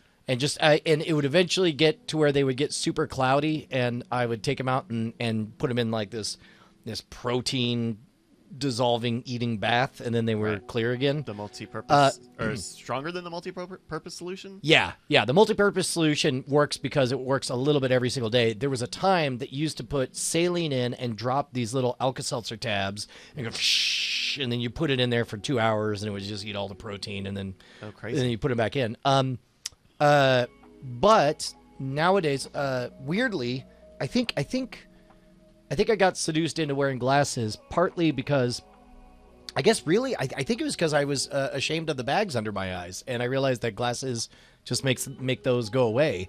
But I was considering doing glasses for a couple of months because they're cheaper than just getting contacts. Continuously buying contacts. Yeah. And I kind of need to get on the other side of taxes this year, but I need to get new glasses to do that because the ones I have, I don't know if it's a function of because of the way the glasses are cut or because they're so high index, but I get kind of motion dizzy if I go outside my apartment. No kidding. Yeah, they're real. My focus zone without corrective lenses is about 3 inches away from my face. So I got the Coke bottle glasses. So this has been optical things. Optical things. The eyes have it. Got our tagline and Have you everything. ever thought about getting the LASIK there, Brian? No, well, my original reason for not thinking about it is that you're not allowed to rub your eyes. Like, basically, for the rest of your life, if you rub your eyes, there's a chance you just split your eyes in half. It's not true. That's what I was told. No, there's like a 2-week, like when Ashley has to wear like 80s NBA rec specs like when she goes to sleep. But that should be for like 2 weeks, and then past that. And then you can just full on just because I mean, I thought you were gonna say she has to wear a cone. To put it in perspective, understand one of my tics when I get really upset is I just do this, and it's like that just seems so incompatible with getting LASIK that I would thought about ask a professional, but past what they said, the eyes should be fine past the recovery. Yeah, it would be the same as you putting pressure on your eyeball. What's up, I Andrew? had it 18 years ago. Is it held up? That's a good party trick. I had 2015 vision. I walked out of there. I don't know what it is now, but like, I'm reading small type on the chalkboard across from me here. So like another end of the room. And so you've never had to go and get it touched up? No, I'll look at some point. I'll notice if I sit in front of my computer monitor for too long that I feel like that. I'm like, oh man, my vision. I'm like, no, it's the muscle. And then like if I don't do that for too long, I notice that the vision comes back. It's like I'm reading like really small print on the blackboard across the room. So nice. So highly recommended. Life changing. Wow. Life changing. Wowzers. That's interesting. You know what's funny is I've always had. I'm extremely nearsighted to the tune where that retina display I could totally see pixels. Yeah. And I'm afraid, like, I've come to think of it as some kind of superpower, and I'm afraid of losing it if I get LASIK by messing with my eyes at all. That's why I got the iPad that I did. I used the iPad around the house, and these ones, they have the laminated display where the other ones have a little air gap, and I would always notice the air gap, and I was like, I could see it there though. Yeah. And I used to be able to see the pixels before the retina. I don't think I've tried lately. Like I can smart, hold my finger up to. Is this something everyone could do? Or no, that's not remarkable. You could totally see your fingerprint, right? Oh yes, yes, you can see your fingerprint. Okay. Where the hell did this go? This is an amazing turn of events. We guys ready to go? Let's go. Yeah, Feeling it. All right, take it away in 3, 2. Welcome to After Things, the show where we talk about things after weird things, more pertaining to if you're a creative, you're a professional, and you're looking for different ways to express yourself, to survive in this business. We don't have a lot of answers. We have questions, though. I'm Andrew Main, joined by Brian Brushwood. Yeah, don't discount. We also have stories. We don't have answers, but we got stories and even better questions. We got all sorts of things for you. That's Justin Robert Young you're hearing, and also our producer is Mr. Bryce Castillo. Hi, everybody. We got value. Well, a story I want to hear is brave young boy, our birthday boy, Justin Robert Young, took some furtive steps on stage. Not the first time he's done this, but I want to hear about this. He did a show on, what was it, Thursday? Thursday, yeah, March 1st. What was the show? What did you do? Tell us what you did, Justin. I guess the headline Magic is Mike this is kind of thing. The what? Sorry, say it again. Was it like a Magic Mike kind of thing? What did you do? What do you do in your show? I did. I busted out my my banana hammock and I smuggled some grapes for everybody's time. No, I did a live show for the Politics program. But it was the first ticketed live show that I have done for that show and in general for ever, I think. I mean, or actually, no, since a really, really long time. Since I did it with the sketch comedy group, it'd probably be the last time that tickets were sold to see me in any kind of live performative situation. And it was great. It was really, really, really instructive, not only in the process of getting the venue, but also kind of how the whole process works. You know, not only from selling tickets, but what to price it at, how many comps are you giving away, how do you want to handle those, and then merch, getting new merch ready to go, so you can have something for a hardcore audience, a reason for them to be there, and figuring out what the prices are for that. So it was a big undertaking, and the theme of the show was the American Political Sex Scandals Bracket, which also we are rolling out as an internet thing over the next month. So you can go to @ContenderGame if you want to vote on our first 2 matchups, which should be fun on Twitter. Sorry, twitter.com/ContenderGame. So talk to me about the structure of how you crafted the live show and what about the nuts and bolts, the booking of everything and the promotion and the filling up. And, you know, because a lot of I love the fact that the show seems to be popular among a lot of people trying to get started in the entertainment biz. And I think there'd be some really good insights in there. So I first became aware of this venue Piano Fight a couple of years ago because people at my old job, the Go Game, had connections there. But it is a fantastic little venue that has 2 black box theaters, essentially they can configure it up to 50 seats in the small room and about 100 seats in the large room, and it has a nice bar area with a little stage that they do music at.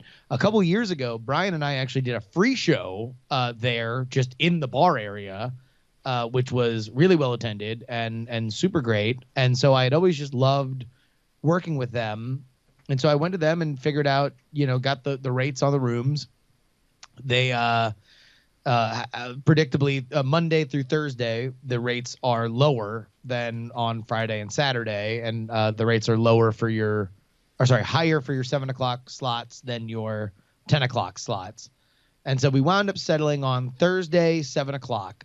And, without getting too specific, it was a couple $100 to rent the room. And then the only other outlay that you have as a performer is there's an off the top cut for Eventbrite, which is the organization for all of your tickets and stuff like that. So they handle Eventbrite handles all the refunds and everything. It's kind of set it and forget it, which for the percentage isn't all that much. I think it's a pretty fair deal. And then at that point, you set your price per ticket. And so I wound up setting it at $18, and we sold 43 seats.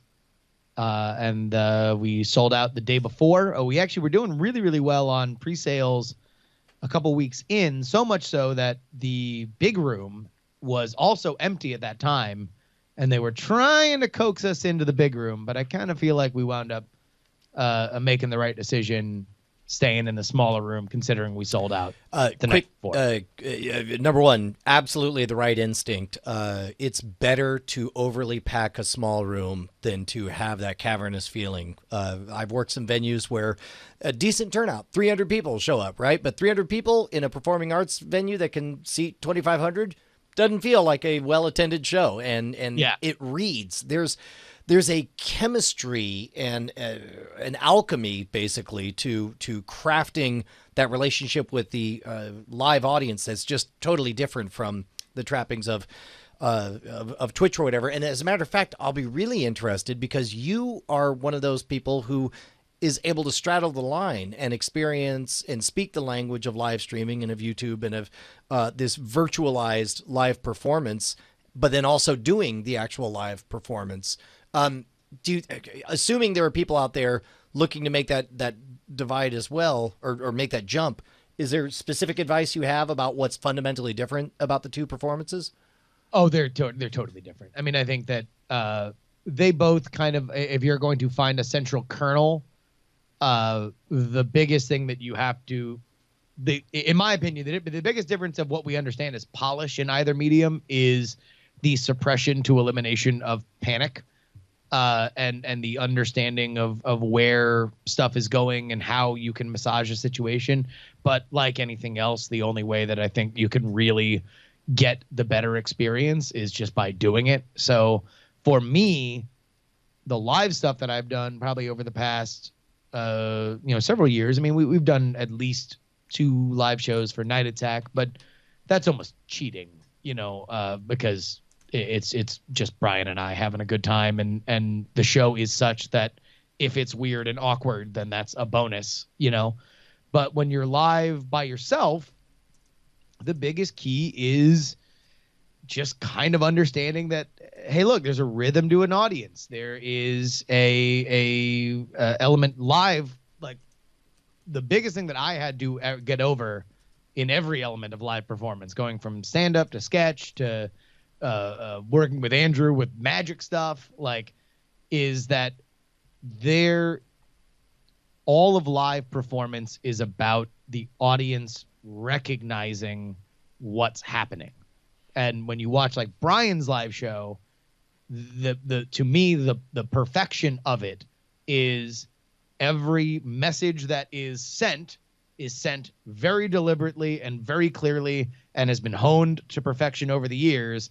And every moment that Brian wants to land has a landing spot for it, and that no one's going to talk over anything. There's not going to be a conflicting idea that's going to come up immediately right behind it. And so in a more free-flowing live show, like I do, it's a little bit more kind of jazz where you're just saying something and then, you have said similar things enough times that you can expect there to be something, right? And then it's a little bit more A-B. So it's like, okay, did the audience understand what I was saying? Yes. Okay.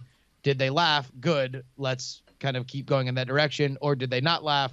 Okay, do I make a joke about them not laughing or keep moving on? And that's kind of the I think the reps that you get. Whereas live streaming is literally just, how comfortable are you staring at the wall? That's the key there. That's been the most challenging thing, and I still wrestle with it to some extent. Here we are, 8, 9, 10 years into our journey. The lack of there being immediate and substantial feedback, because you can hear a nervous chuckle. You can hear the shifting of the seats. You can see out of the corner of your eye somebody checking their cell phone. You get immediate live feedback, and it is like a live conversation. And being absent those social cues is really challenging for somebody like me who spent the previous 15 years before I started doing this stuff with live audiences. Would you say so? That's more for the doing a no script live show or Yeah. live streaming without a topic? The challenging thing is live streaming without a topic, like with no feedback or delayed feedback, and knowing that you need to keep filling the air nonstop with stories and be able to just turn on a microphone and just talk essentially to yourself nonstop. That was astonishingly challenging for me. And this is after 15 years of essentially what on paper looks to be the exact same art. I don't know. I entertain people. I get up and I give thoughts and I express things and I give a script and then it's over. That has been, and I still struggle with it, as anybody listening right now can still tell. Oh, I'm sorry. Well, I was looking at my phone watching a different show. I knew it. I knew it. But I think that the dragon to slay there is yourself. Like, you need to have an understanding of yourself of like, hey, look, I'm going to allow myself to trust my instincts on like, because Brian, as a artistic construct, nervousness or a nervous, fidgety energy is very oftentimes the kind of kindling that you want to very deliberately lay before you create an explosion, right? And so this is just, kind of doing that on the fly, where I think, like, look, you've been a fantastic live stream person because you do understand that, I think on a broader notion, I'm interested by, I think the thing that we all, when we were kids, maybe Brian and I more so, was the idea that if you grew up to be a thing, you were that thing. If you wanted to grow up and be David Copperfield, then you were David Copperfield. You went and you did shows. Now you're peripherally aware of like, oh, maybe he does a TV special every year or so, and you didn't really necessarily, as a kid. By the time I was a teenager, I understood that's so people know who David Copperfield is and they go see his show. But his shows were where he made his money, putting butts in seats where he did that. Now you look that's still the primary way he makes money. Although now he has this island, this other thing he does where he has his brand associated with it, and rich celebrities go there. Penn and Teller, they do a show and they'll do TV, which is still kind of about putting butts in seats for the show. The show is the primary driver, but there are all these other things that Penn and Teller do to get you to go see this show, from doing the show like Fool Us to appearing on other talk shows. They do books, they do other kinds of media, and I think that you're now seeing the next generation of entertainers after that. You do a lot of things, and you do a lot of things because the lifespan of one thing can be short or it can be very, very sporadic. As an author with books, even within publishing, there's the book, then there's the audio book, then there's the foreign rights to a book, and then if you're lucky, there's the option rights. Every year or so somebody wants to try to develop it into a film or TV property, and they're selling that. And not really, I wouldn't say like, oh, and then you make your money from being a TV show, because that's such a tiny fractional percentage of what happens with books. But there's also the where you sell your books. A lot of writers go to cons. If you're a sci-fi writer, you go to conventions, you have a table, you sell stuff, you sell science stuff. You have all these different ways in which you're trying to generate revenue for what you're doing. And then as looking at Brian and Justin example, Brian does podcasts, and then he's got scam stuff, and then there's Patreons to do this. And Justin, you're now doing this live show thing, and the live show by itself right now ain't going to pay the rent, but a few live shows every now and then might make the car payment. And since you got rid of your car, it's beer money. Yeah. Oh, totally. And look, I think I'll probably wind up coming out like $700 ahead of the game on the ticket spent after everything. That's one of the best. That's one of the best things about the live performance is it is fundamentally different from just about every other type of business venture in that it is virtually 100% margin. You're being paid for your time, and you're like, well, I want to do the show anyway. I got to do the show anyway. Can I get free money with virtually no expenses? Yeah. That's the advantage of being a comedian versus a band or something else where you have way more overhead. If it was, the Justin Young Quartet, he would have, 4 times the expenses, 4 times all this other stuff he has to pay for and do. And it's why, you know, comedy in one way is like, if you make it work, it can be very lucrative compared to all the other forms of entertainment.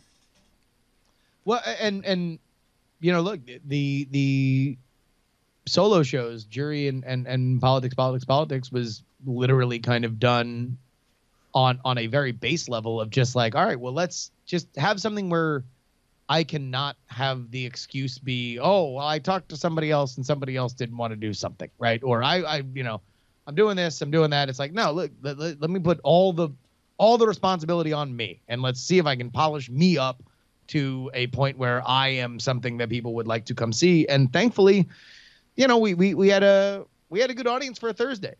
You know, I'd be curious to see what the audience would be local if it were a Friday or Saturday. And then there's a couple other markets that, you know, people want to see it. And I'd be curious to see how I'd be able to sell there. But, you know, part of it was, you know, we did our first little test was to do a live show in Philadelphia. I was already going to be there for the PAX Unplugged con. And this was a thing I could do on a Saturday night when I wasn't going to be doing any official thing anyway. And we got about 30 people to come out for a free, a quote unquote free show that had like a $10 suggested donation. And I wound up just renting out a coffee house that was going to be closed anyway. So literally I just had to pay for the baristas to stay there. And then that went well enough. And, you know, we came out ahead on it between the merch and the suggested donations that we tried this.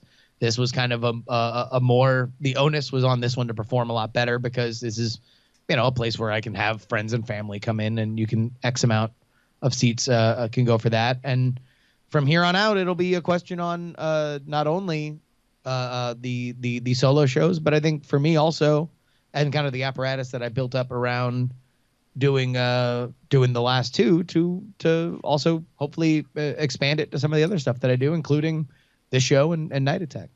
So, go ahead. Jinx. No, please, Brian, you're going to ask. I was going to ask, like, going into it, because this is serving a dual purpose. I assume this was a live recording of your Jury podcast, but also a live event.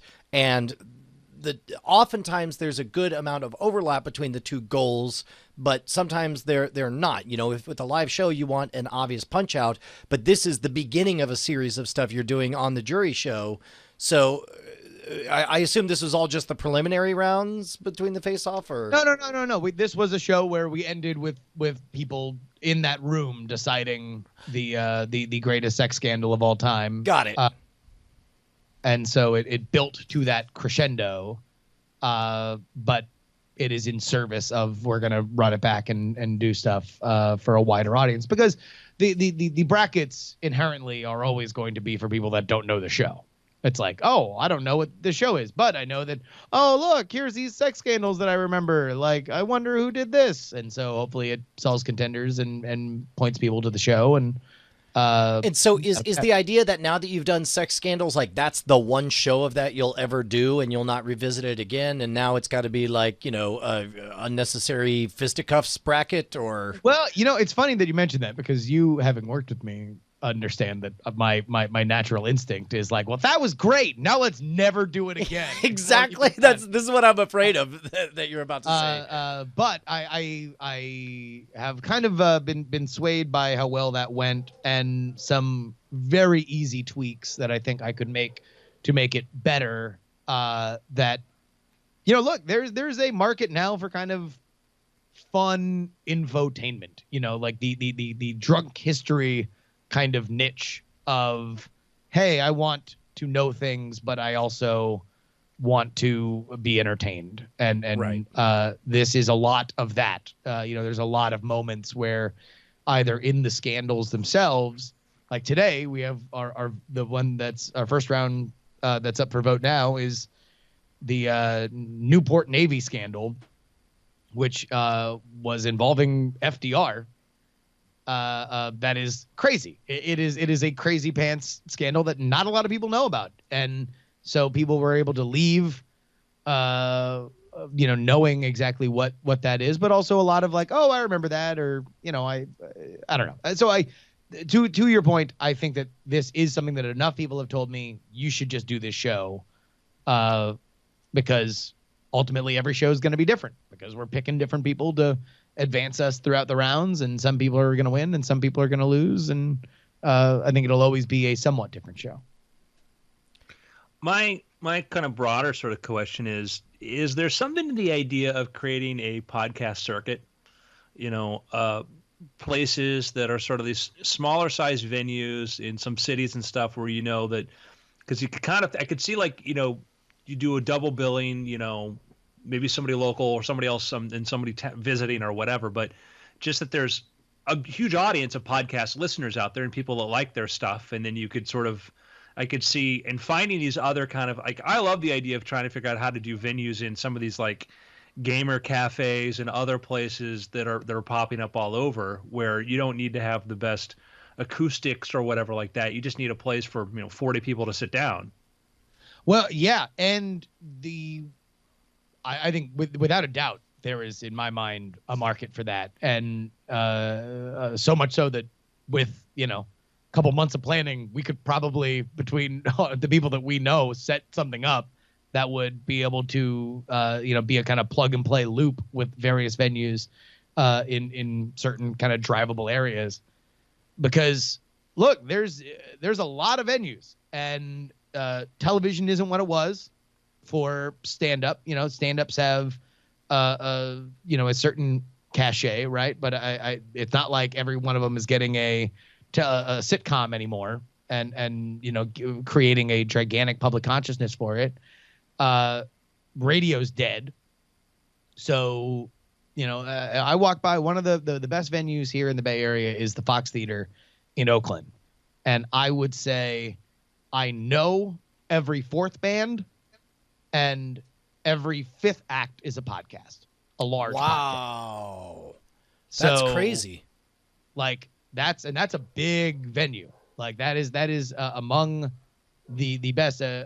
Jimmy Page was playing there when I was talking to Andrew last week, and it's a lot of those Crooked Media guys, they've run I think 2 or 3 of their podcasts in that venue. So this is what people are listening to. Brian and I used to joke back in the day that then BB Live show / NSFW show was the string cheese incident of podcasts. I don't know how different we are from the actual string cheese incident in 2018. In terms of depth of affection from their fans, in terms of reach and ability to grab people in the right circumstances and all that stuff, that's amazing. Let me also put it this way. I don't know if I've done a live show. Hell, I don't know if I've done any kind of event where I've announced it with the sufficient notice that people have not crossed state lines for. Yeah. That show that I did on Thursday, people flew in from Seattle, right? People drove up from Southern California, drove from all over California. Hot Beverages came in from Northern Kentucky. And that's who our fan base is. And so it's how different is that from a jam band in 1994? It's a lot of pressure. We flew in all the way from Seattle to see your show. Well, thankfully they didn't tell me that until after the show was over. I just thought that they were. I should have done an outline. Start sweating. It's the thing when you do for people in public. They watch. So it was a great experience. I really had a great time, and I'm looking forward to everybody coming to see the live show. This one's for free in South by Southwest, Kung Fu Saloon, the 10th, 2 p.m. That's the other thing that you do when you're doing live shows is you remember to plug. Really excited about this. Yeah, it keeps hitting me that it's this Saturday. Yeah. Oh yeah. By the way, I'm in. I'm at your house on Thursday. Oh, great. Awesome. Great. What time Thursday? Should be noon or so. Perfect. And I got your DTS at 3:30. Oh, wait, does that mean Tom Merritt's already here? This is all stuff that we could probably talk about after. Okay, all right. Hey, I had other questions that were unrelated. Picks. You guys have picks? I have a pick. Okay, what do you got? If you're listening to this, odds are you like listening to things. And if you like listening to things, you probably don't like the outside world intruding on you listening things. So it is with a heavy heart that I admit out loud that I just purchased my third set of Bose Quiet Control 30 noise canceling wireless Bluetooth headsets. How? I fell in love with them when I bought my first set. Yeah. And I spent half a day last year at CVX trying to find a pair that I lost. And I realized that I would curse the heavens forever until I got another pair. So I just bought another pair at the airport. Mm-hmm. That one was a demo pair. And so it was starting to get roughed up pretty quick. And they've got this awesome warranty. So I just went to Bose and they swapped them out and gave me a brand new one. Sure. So one I lost. First one, fell in love and I lost. And the second one got replaced. Still everything's fine, right? Because it's under warranty. The third one happened because I let Bonnie try them. And I realized I was never getting them back. Oh, because she liked them. Yes. I thought you were saying she broke them. No. I let her try them, and in a house that is constantly with children with delightful sounds of joy and merriment, also very high-pitched and shrill, and dogs barking, and it's just constant noise in the house, and it's like this oasis. They're not gone, but it's just they're manageable, and you can hear the narrator over your life. They're really great. I like them a lot. So have you used a lot of other Bluetooth headphones? Because these are Bose. They're probably really high quality. Also $300. Have you tried other ones? They're very expensive. I have not tried other ones. Specifically, this one. The only negatives I've seen on this have been that people don't like that. They prefer some of the other iterations that have more powerful noise cancellation, but this one you get to turn up and down the volume of the world around you, which I really like about them. Interesting. And they're super comfortable. I'm able to sleep in them. So part of the problem is I usually sleep much better when I wear earplugs, but then it's difficult for me to hear whatever podcast I'm falling asleep to. This best of both worlds. You just set the sleep timer, goes to sleep, and it turns down the volume on the rest of the world. Oh, that's cool. Oh, speaking of turning down the volume. Sorry, try again, Andrew. Andrew was literally turned down the volume. I'm sorry. For the last 5 minutes, I've been trying to. Oh, no. It's all right. I had a question way back about Justin's whole show. It's okay. It's all right. No! I'm like, I'm going, did I mute myself? I'm really sorry. I didn't know that. What did I do to you, Bryce? Why? It turns out he's been substituted for bad evil clone Bryce. I went through that like, hey, so what's the one takeaway? And then Brian starts talking. I'm like, okay, you know. And then, so it feels like we're just walking all over your lines. I'm really sorry. Like, okay, and I'm like, I'm mute. I don't think I've muted myself here. And then I'm talking, and then.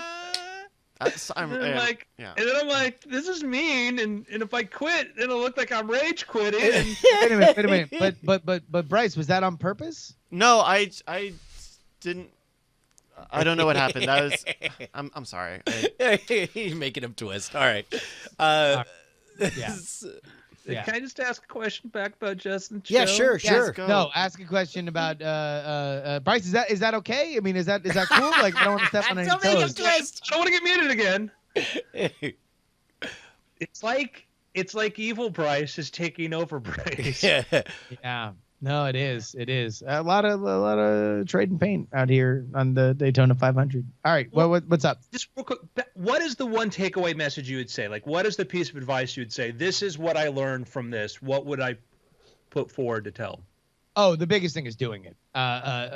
Even if I lost money on it, it would have been such a tremendous learning experience just to have a sense of it. And this is not a lesson that I think you just learn once and you learn forever. Like the idea of valuing what you have and giving the people what they want, you know, in terms of a live experience is something that you got to know for yourself. Right. And I think that's the biggest thing is as much as I can pre-plan everything, you know, and I can think, well, if I did this and it would be this, and really the real issue would be this, that, and the other. You just got to do it. If you don't, then you're just And, you know. and again, the most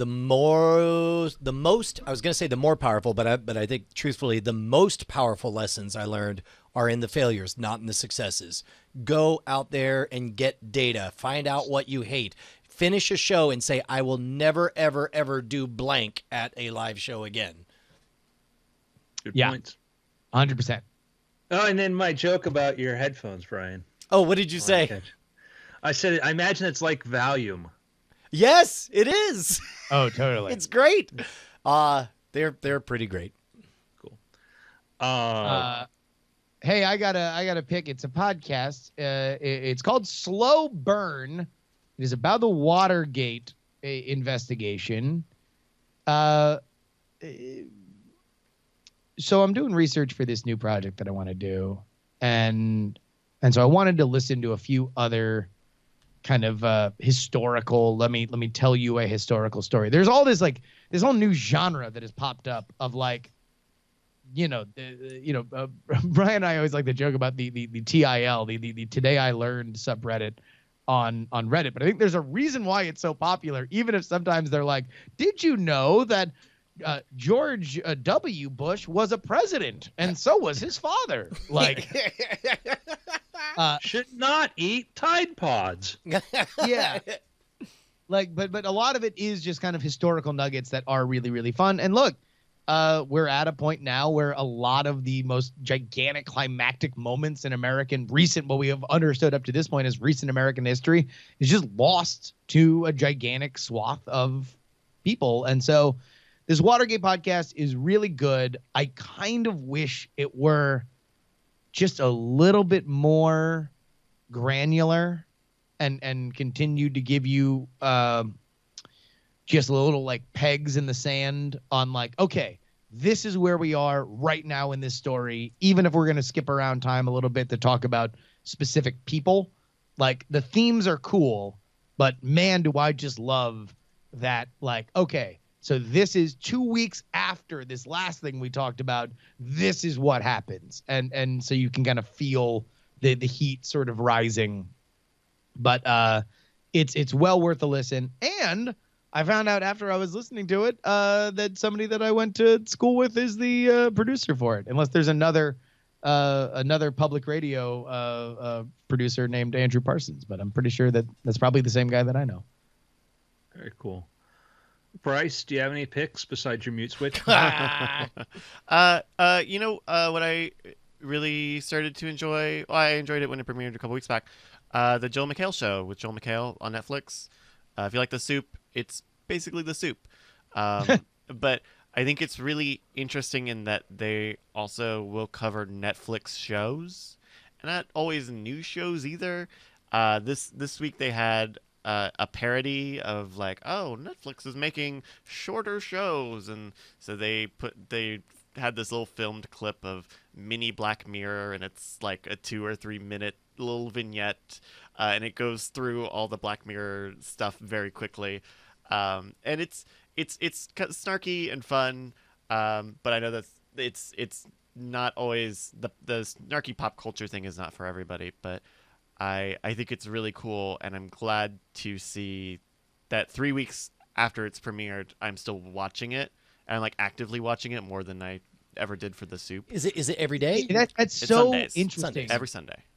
It's so interesting to see where the one thing that Netflix has not quite cracked is that regular, I'm coming here every week for this thing, that there's not just a big block of it that I binge and now I know all of it.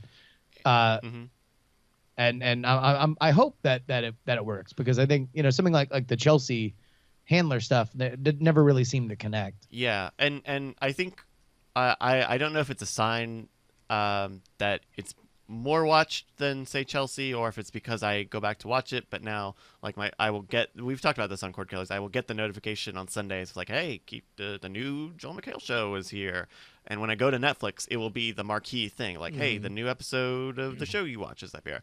So yeah, go ahead. I think it was John Gruber on Twitter that made the point, and I can't think of an app that does it better, where like whenever Netflix tells me that I might want to watch a thing, you like watch it. 9 times out of 10, I do want to watch that thing. Like their recommendation for me at least is really good. Yeah, and they do that sort of thing where they know what you've watched lately, and so oh, you just watched this. Here are some things like this, but here's also some things that maybe you haven't watched in a while. It feels really fine-tuned. It doesn't feel like, yo, we need to goose some stuff. Johnson, we're gonna miss our quarterly numbers. Hit the everybody watch right now alert. Yeah.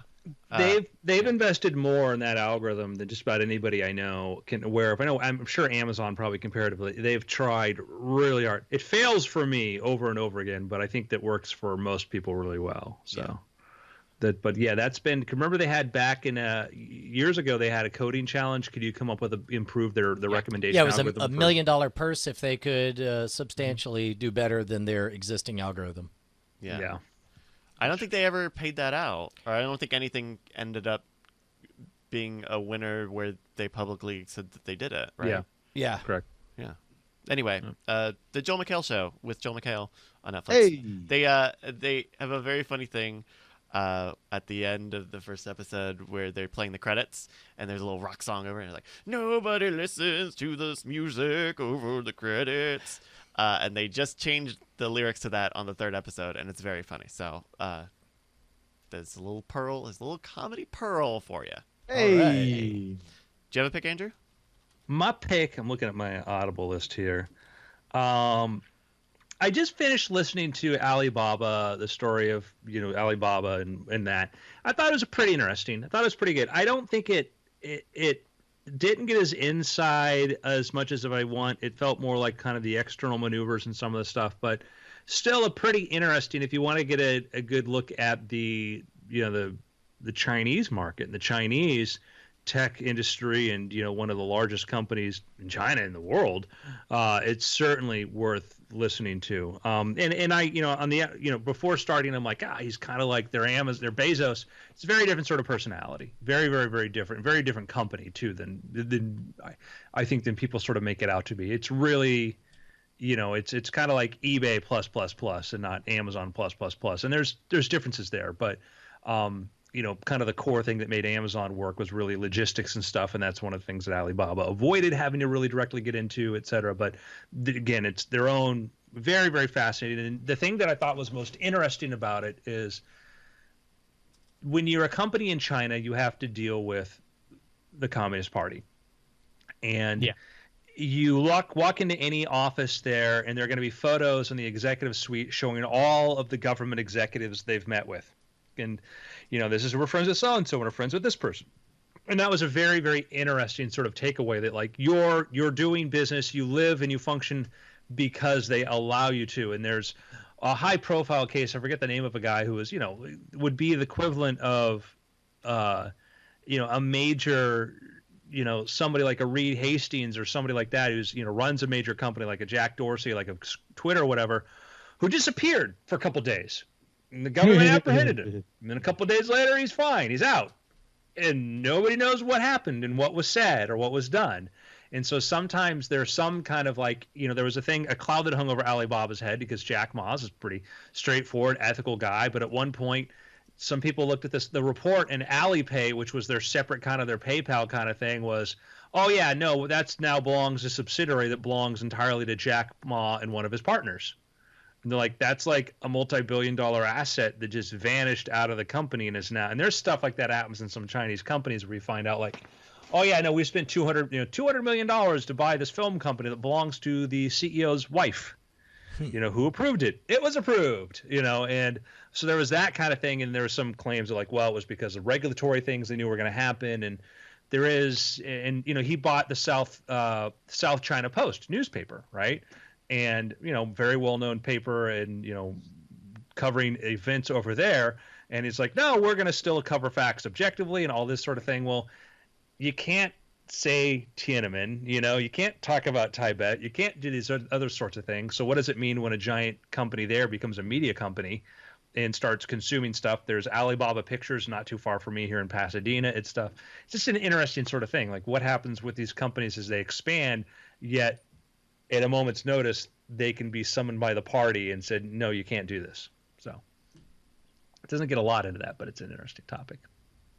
No, hell yeah. That is fascinating. And China is, I think, even now, a very under or misunderstood kind of market that affects all of us constantly. Yeah. It's a vital part of our economy. They're a vital trading partner, vital part of where the future of the world is going. Also, bears scrutiny. So good, looky Lou here and again. Well, one of the things that's interesting is I've been asked to consult or participate at least 3 different times on theme park projects or stuff like this in China. And I was always like, what's the deal with that? And then I realized, like, now we're hearing that, because I always said, yeah, it's probably like stadiums there. That's sort of like how they build stadiums.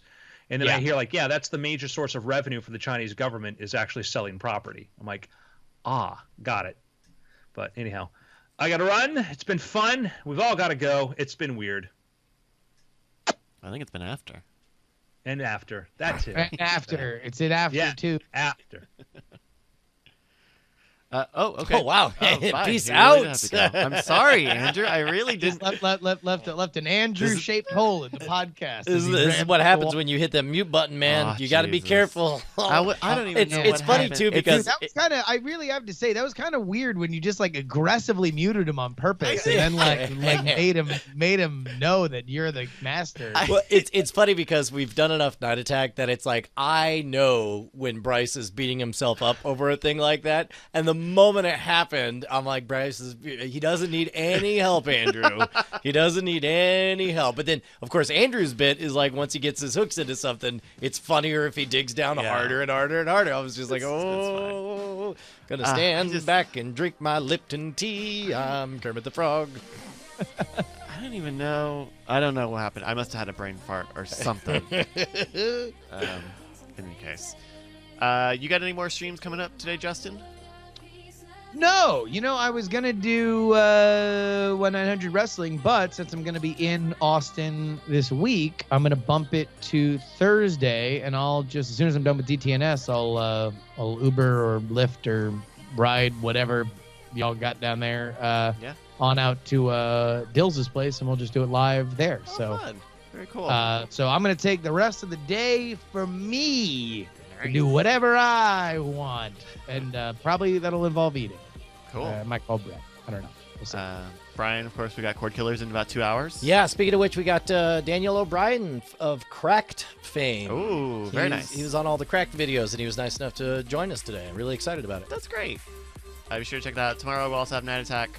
The first Night Attack before South by. And then I need to talk to the commissioner, but I believe we will be doing the movie draft the second Tuesday after South by. So the next live show. The next after live. South by. Right, the next Night Attack podcast. We have our week where we have a Tuesday off. Yeah, right.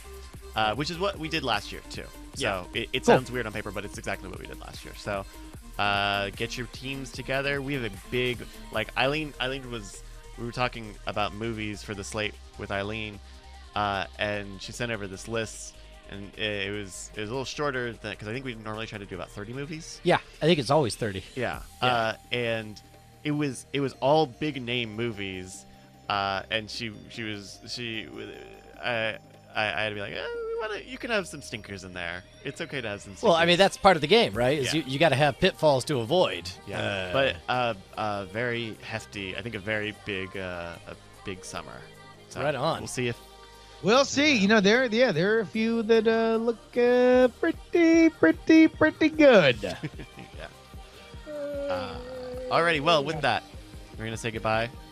Have a good rest of your Monday, everybody. Bye.